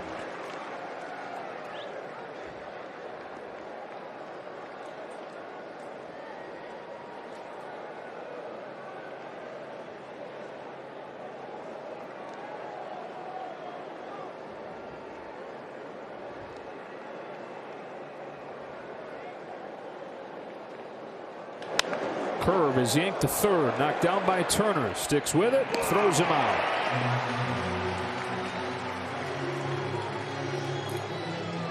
Dodgers single game tickets for the month of April are on sale now. Be sure to get your seats to see the Dodgers take on the Rockies April 13th, 14th, and 15th. Visit Dodgers.com/tickets.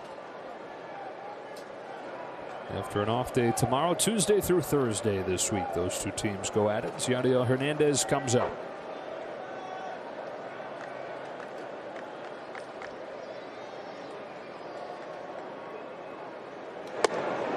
One and 0.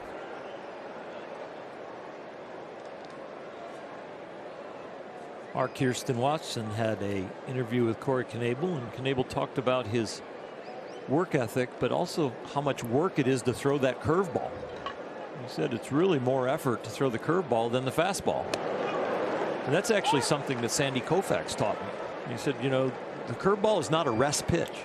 The curveball is a harder working pitch than the fastball, because on the fastball, your hand, when you throw it properly, is behind or on top of the ball. But with the curveball, you're using that same full arm speed, and you got to get your fingers in your hand to the front of the baseball. Lux, 2 out.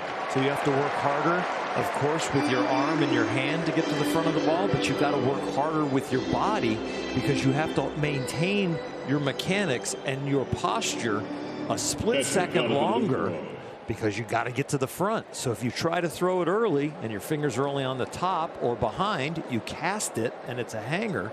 But if you can wait and be strong enough to maintain your posture, you can throw the curveballs like Kershaw and Knebel do.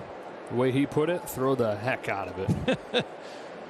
Couple ground outs here in the 7th. Here's Lucroy. I cut you off there. What were you going to say? No. Off speed doesn't mean take time off. It's work. It really helped my curveball. I went from what is known as a high school curveball, where it kind of pops out of your hand and rolls, and the big league hitter recognizes it early, to one that comes out level and then breaks. 1 ball, 1 strike. At what point did that happen for you? Going into my 2nd year in AAA. Okay. As Sandy started working with me in instructional league in 1979, and my 2nd year in AAA was 1983. Lucroy flies it to center field. No big deal. Chris Taylor. 1-2-3 7th for Corey Knebel, who's pitched 4 1/3 in the Dodger uniform and not allowed a hit. Nationals. Don't miss Backstage Dodgers this Friday, presented by Cadillac. Dodgers 1, Nationals nothing. Bottom of the 7th. Scherzer's out and Tanner Rainey comes on. They merged into the setup role last season. They think perhaps a future closer, although his year got off to a rough start. Give up a home run to the Panda in his debut against the Braves on Wednesday back in D.C. Pablo Sandoval still kicking around, doing big things for the Braves. Rainey has thrown 100% fastballs this year to left-handed hitters. We don't have the current breakdown of his pitch selection. I know he throws a fastball and a slider, and that fastball is going to hover around 95. Heart of the order for the Dodgers coming up. Muncy, Taylor, and Rios. So no matter what he throws, you get a guy like Scherzer out of the game, you exhale a little bit and say, here's our chance. The run of the game coming in the 2nd inning. If you happen to just be joining us, the sun played a role in it. Victor Robles, the center fielder for the Nationals, never saw it off of the bat of McKinstry and landed on the warning track, allowing Muncy to come in to score with 2 gone.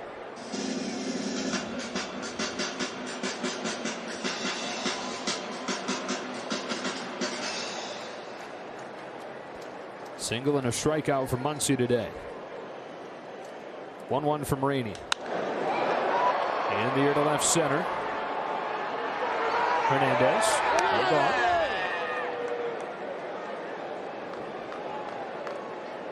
Center fielder number 3, Chris Taylor.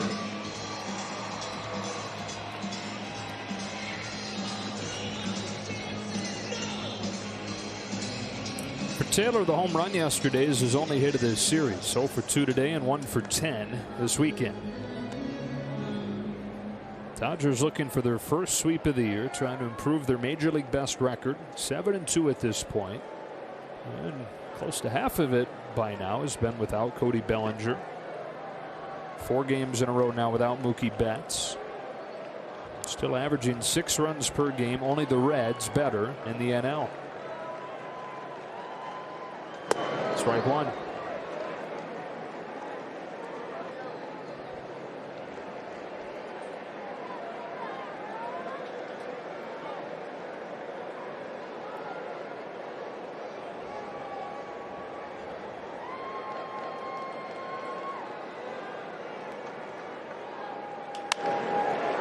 Muscled into shallow right. Soto will have to play it on a bounce.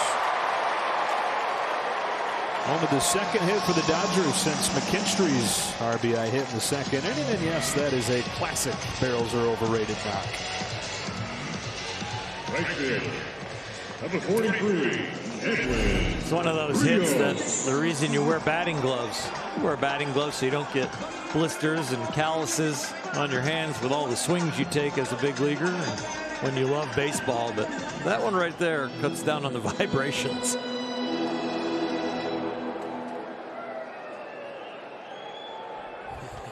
It's the different barrels overrated right there. That literally is shaking his hands out. Yeah. The sarcastic barrels overrated. They just kind of let their hands just kind of hang limp and they shake. But that was seriously like, wow.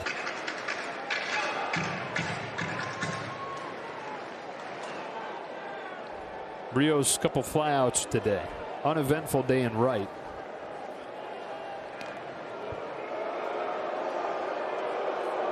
In fact, the Nationals have not hit a ball to him in right field yet. That's one of the things you bank on when Kershaw is pitching, is that there aren't going to be a ton of balls hit to right.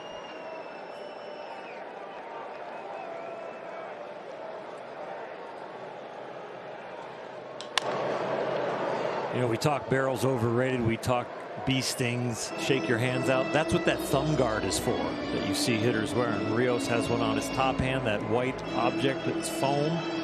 And so if you get jammed as the bat goes back into your hand, instead of getting a bruise, it goes into that pad.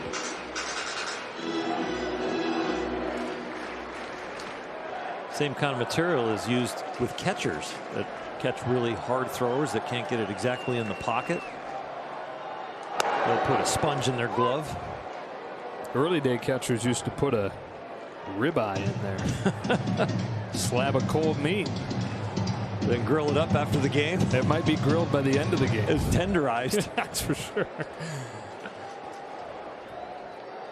Play a doubleheader. That baby be medium rare. Ready.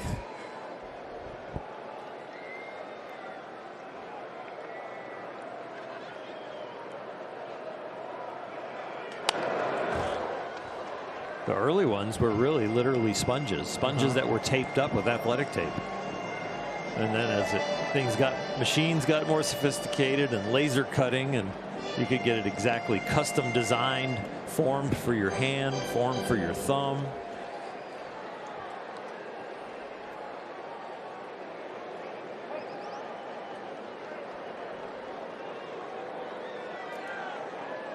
Taylor at first, 1 out. Another 0-2 pitch from Rainey to Rios.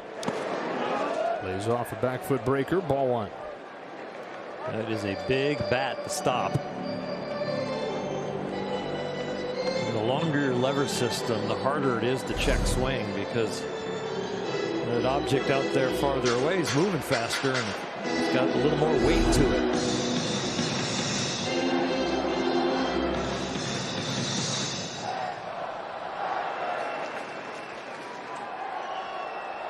Looking for some insurance in the 7th inning. Looking for the sweep over the Nationals. Fouls off another. Still 1-2.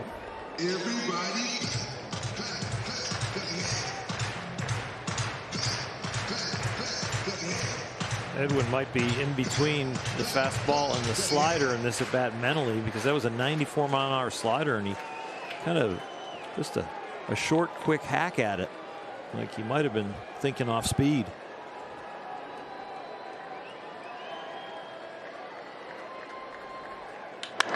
Hit sharply on a line to right. Soto's got it. Or does it have him? That thing got there in a hurry. Edwin scorched that ball. He wasn't in between on that one. He got the fastball up and he hit it solid. Soto one more step in, that would have been painful for him, because I think it would have got over his head, but just a slight miss rate of about a step and a half, but he recovered. All right, first 2 gone. Here's McKinstry, who's driven in the game's only run. And only 2 hits in his last 16 at-bats, but they've both been big ones. Go-ahead RBI single in the 2nd inning yesterday, and the lone RBI hit today. Ball 1. We keep talking about it. Here it is. The 2nd inning. It was not quite as sunny as it is now, but almost worse, right? Almost that hazy sunshine that Robles couldn't find the ball in.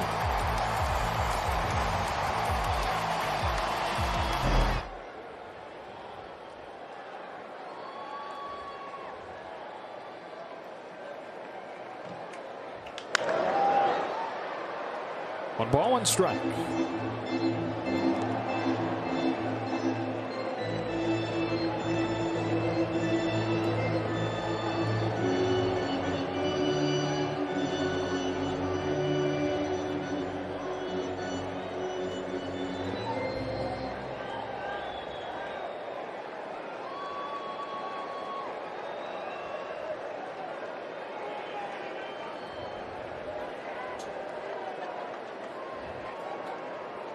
Shows bunt and takes what is called a ball.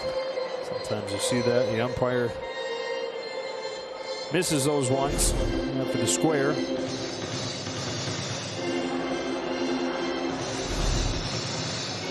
He'll take it. We've seen him lay the bunt down before. There's nobody over there on the left side. No.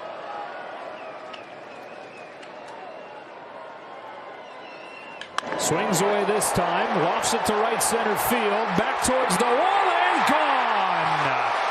Zach McKinstry, a 2-run home run. He's driven in all 3.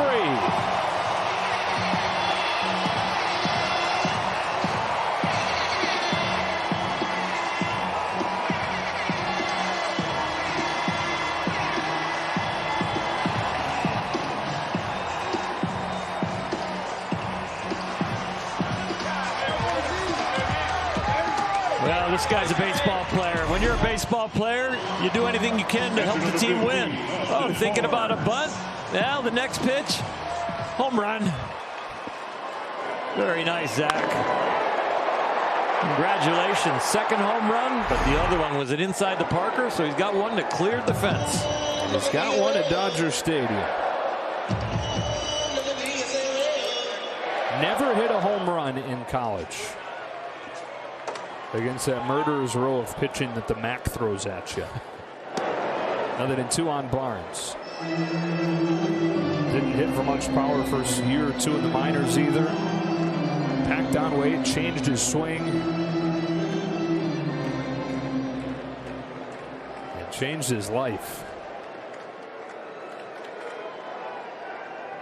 Barnes down swinging. And that ends the inning, but a 2-run home run from Zach McKinstry, who's having the game of his life in the big leagues here. A 2-run home run, and he's driven in all 3 today.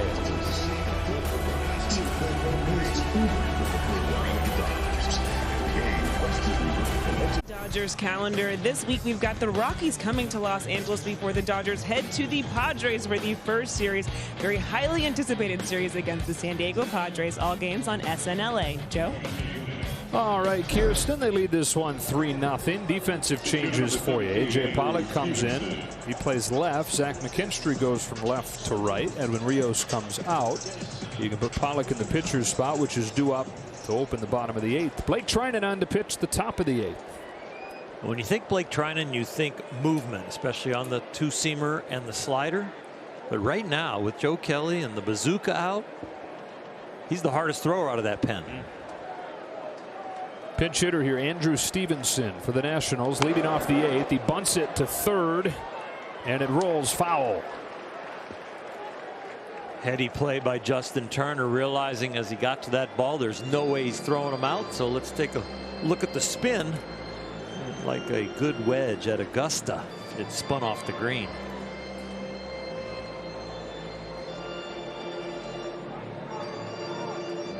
Did I go final there? I don't know. No, not quite, apparently. Joe, I'm concentrating on the game. Clearly, me too. But I know our back row has vested interest. Yes. Very good at multitasking. Almost hit Stevenson, 1-1.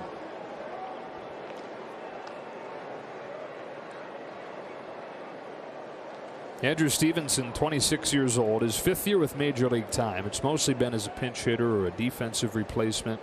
He's never started more than 12 games in a year, but getting a bunch of time here in this first week. Swings and misses, 1-2. He's hit 3 home runs in his Major League career. 2 of them came in the same game against Jacob deGrom.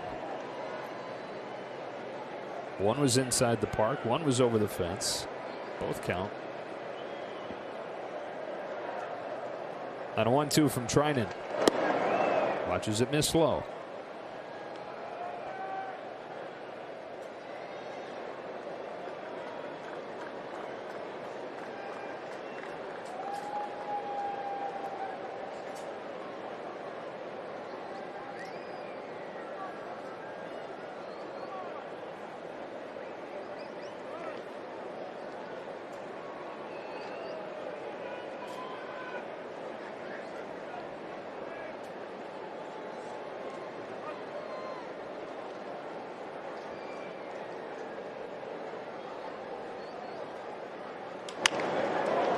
Fly to shallow center field. Turner can't quite get there.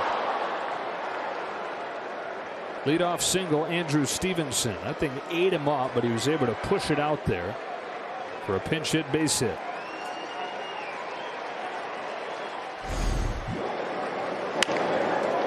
Chris Taylor got a barrels are overrated base hit, and then a bloop and a blast for the Dodgers. 2 runs in the 7th. Here they get their bloop. Let's just stay away from the blast. 65-mile-per-hour exit velocity there.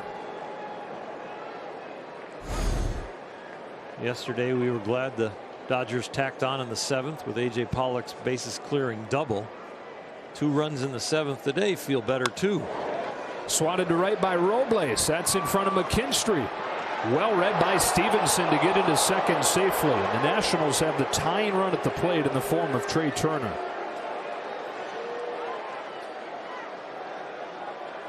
Stevenson doesn't read that perfectly. McKinstry plays it very well.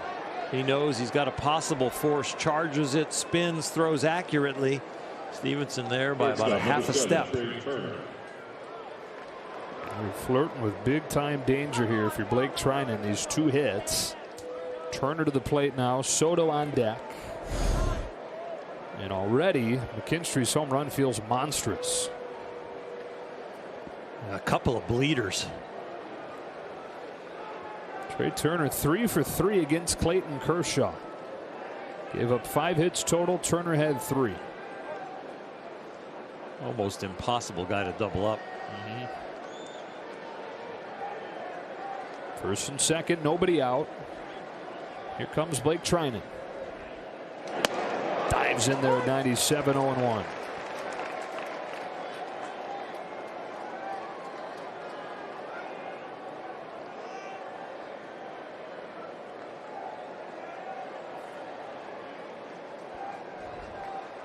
Trying it against his old team.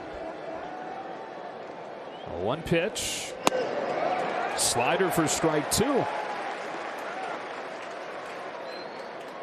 2 places you can get a double play. Ground ball that gets Turner going towards third. Step on the bag, go to first. And a firm ground ball to Gavin Lux right up the middle by the second base bag. If there has to be a feed from Muncy or Seager, you're not going to get 2. Good stop by Barnes.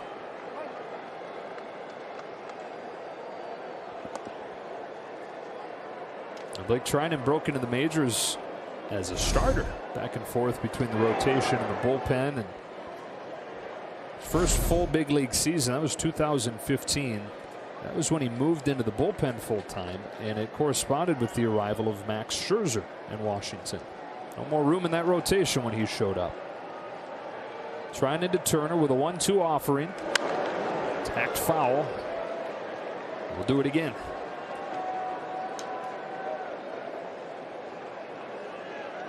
Very hitterish approach right there to that pitch.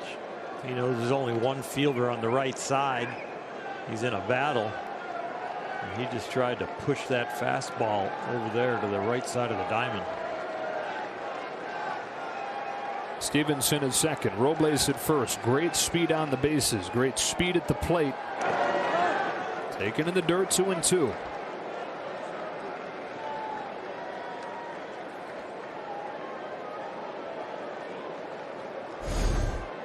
Blake is so good at the bottom of the strike zone, but every once in a while against a great hitter like Turner, you might want to change his eye line.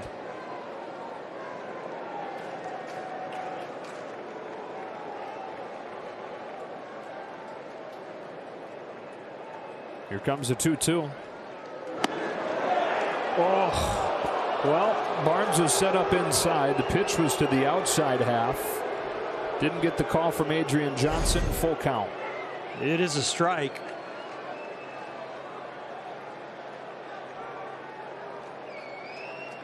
Sometimes on those great moving pitches, I think the umpire sees it the same place a hitter does, about 15 feet out in front of home.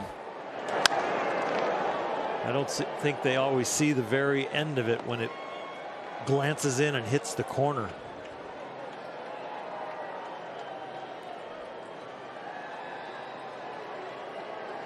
Eighth pitch coming. 3-0 game in the 8th inning. Back-to-back singles against Trinan to make Turner the tying run. Here it comes. He struck him out with the cutter for the first out of the 8th.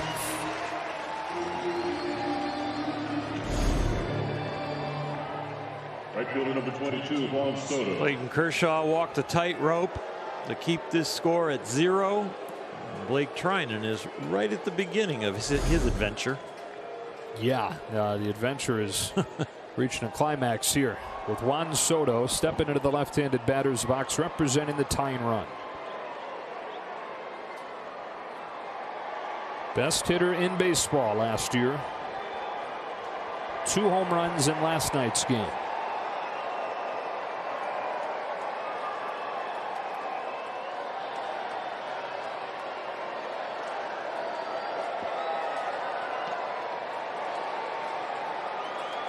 What a different game with those 2 insurance runs.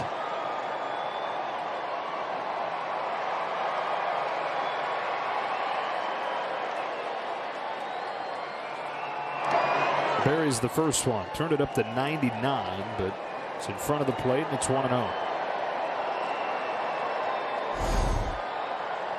Great stop from Austin Barnes.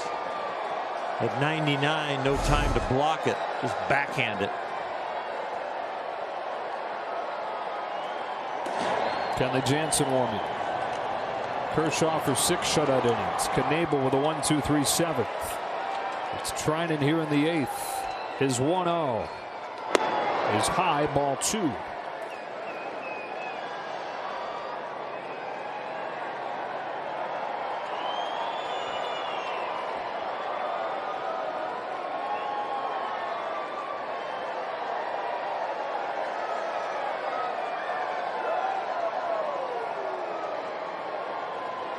Two-0 pitch. 3 balls, no strikes. After Soto with Zimmerman. He will have the green light.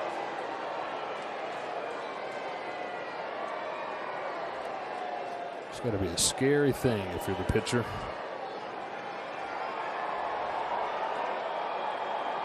He's pulled both of his home runs. Kershaw worked him away. Green light. Fly ball center field.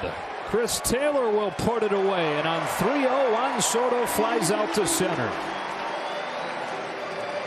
It was the approximate pitch location that he hit his home run on last night. This had a little cutting action. He was very frustrated. The bat got thrown. The helmet got thrown. He wanted it. Treinen won the battle.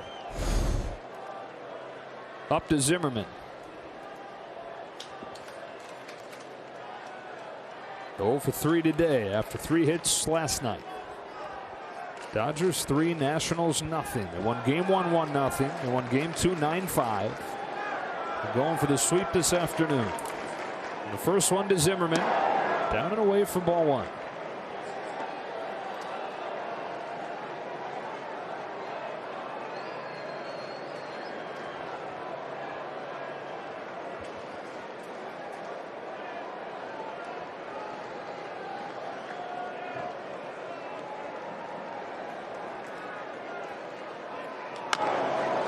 Softly hit. Treinen's there. Throws to first. In time. And the inning is over. Blake Treinen against the heart of the lineup. Able to get out of it and keep them in front 3-0.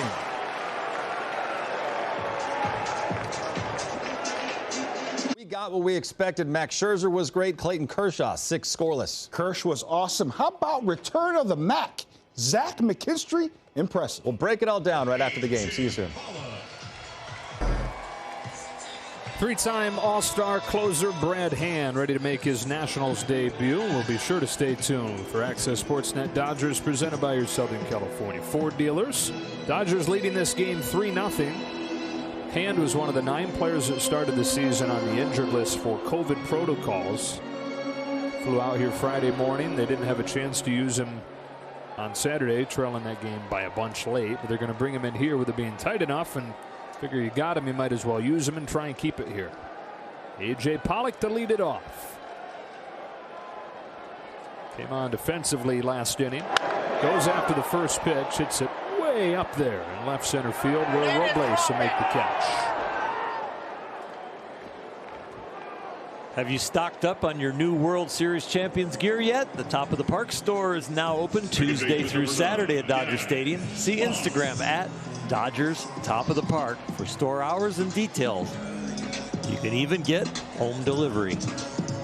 Back to the top, Gavin Lux. Perhaps last chance for him to get his first hit of this series, 0 for 10. Although he hit it really hard his last time. He was caught at first by Zimmerman.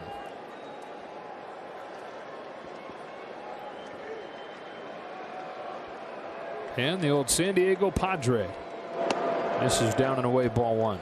Looks like for the 9th inning for the Dodgers, it'll be Kenley Jansen. Mercer, Castro, and Hernandez due up. Trinan was able to get through the guys that really strike the fear into you. Turner, Soto, Zimmerman. After the Nats had put him at first and second, leading into those guys. And different game, same story for the Nationals. Out hitting the Dodgers today, but they've gone 1 for 13 with men on base. 0 for 7 with runners in scoring position. Dodgers have done a very nice job, their pitching staff, of not giving them any free passes in this series. They've been able to get their hits, but they haven't been able to really get their hits with runners in scoring position or men on. The Dodgers have only walked 2 guys in the series. That's nice. Yeah. Huh? For winning games and for the entertainment quality.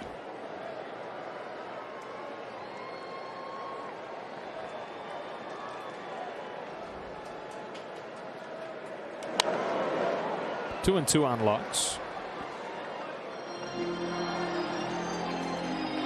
Off tomorrow. Rockies on Tuesday. 3 with Colorado, and then they head to San Diego.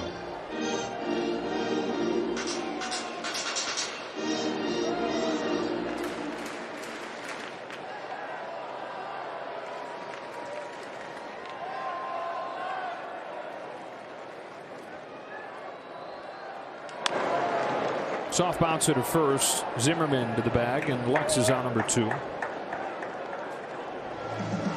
Shortstop, number 5, Corey Seager.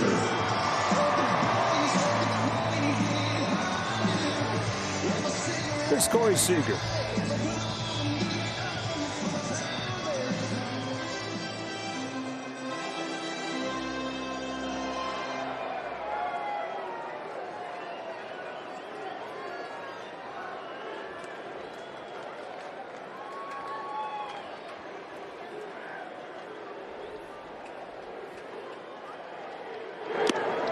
Lays off, ball 1.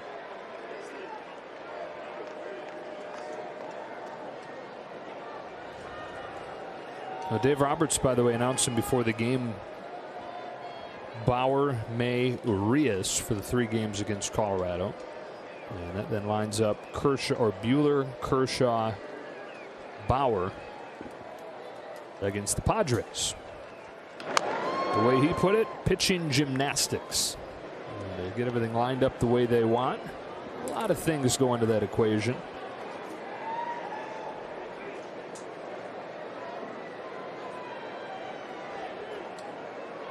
Get extra days of rest for guys when they can. They kept Kershaw on regular rest for today. Bumped Dustin May back a few days.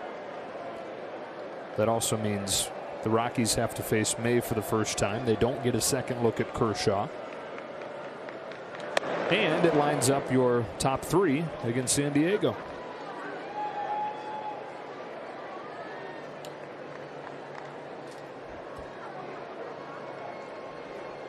Dustin threw a light side work today, getting ready for his start.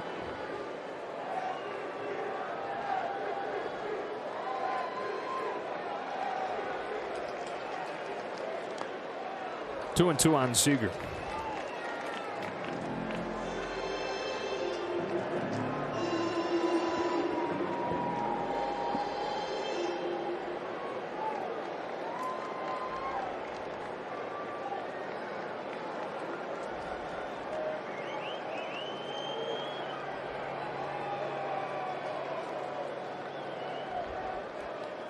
Seager down swinging. Brad Hand with a good Nationals debut.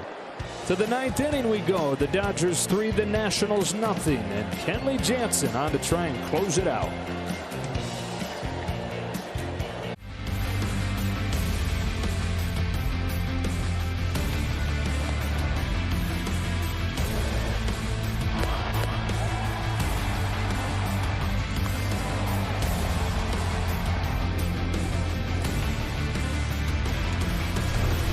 Zach McKinstry's driven in all 3 Dodger runs. Kershaw against Scherzer has lived up to its billing. 3-0 to the 9th inning.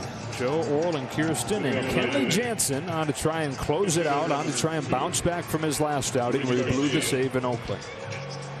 We'll be watching to see the consistency of the cutting action on his fastball. The two-seamer usually throws it a little bit harder. Likes that pitch to touch 94. The cutter can come in anywhere from 88 to about 91. And then he's also got the slider, but he hasn't thrown many of those yet this year. Cutter was only a strike 48% of the time against Oakland. That being his primary pitch, he'll be able to throw it at a higher rate. It's not that he hasn't had it at any point this year. He looked great in his season debut in Colorado. He's just trying to lock in that consistency again. A pinch hitter, Luis Garcia, for Jordy Mercer to open the ninth. First one from Jansen is poked foul. He wastes no time attacking Kenley. Garcia just 20 years old. He debuted last year as the youngest player in the majors. Got an opportunity when Starlin Castro broke his wrist and did some good things.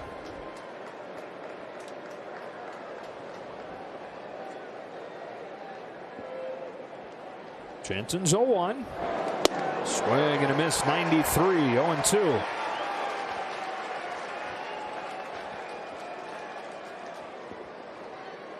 Castro and Hernandez to follow.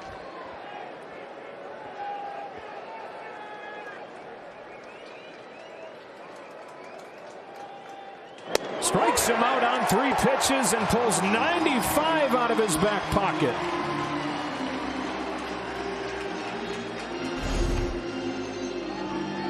Velocity gives you confidence. Accuracy gives you outs. It's one of the best balls he's thrown in the last few years. And it wasn't a cutter. It was a two-seamer that he stayed behind and just drove to that outside corner.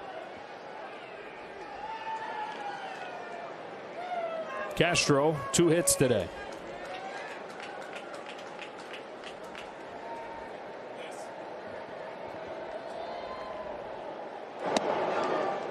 That was the cutter at 94. That's what they. No, this pitch right here, you were looking down. It was. Apologize. Yeah. Yes, it was. He was putting some big time work pregame, hours before the game, actually thrown into the padded wall out in the stadium. Looked like they were at 94. Yeah, looked like they were working on his alignment, how he takes the ball in his glove and then drives towards home plate, keeping everything in line. This is a very good sign.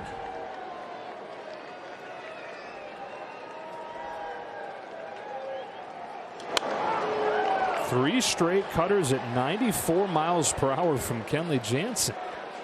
The stimulus of folks sitting in the seats at Dodger Stadium perhaps playing a role too for the big fella. He talked about, and a lot of closers did, how that was tough last year, not having the energy of coming into those tight games late that comes from the crowd. 1-2. They got him. 94, 94, 94, 94, 2 out. This one was exceptional though, because it's 94 and still has tremendous movement. I mean, this one moves an awful lot. It's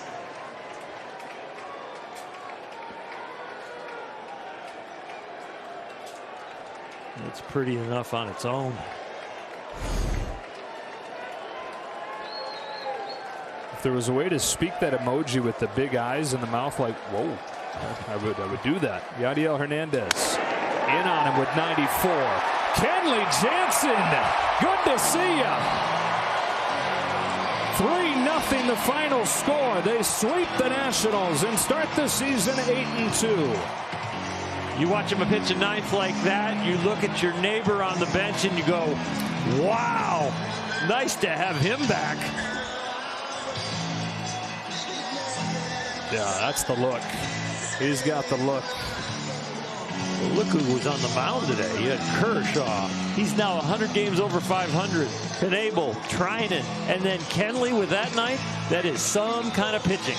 That's some kind of hitter right there today. Zach McKinstry drives in all 3. RBI double and a 2-run home run. And the Dodgers sweep the Washington Nationals to move to 8-2 on this young season.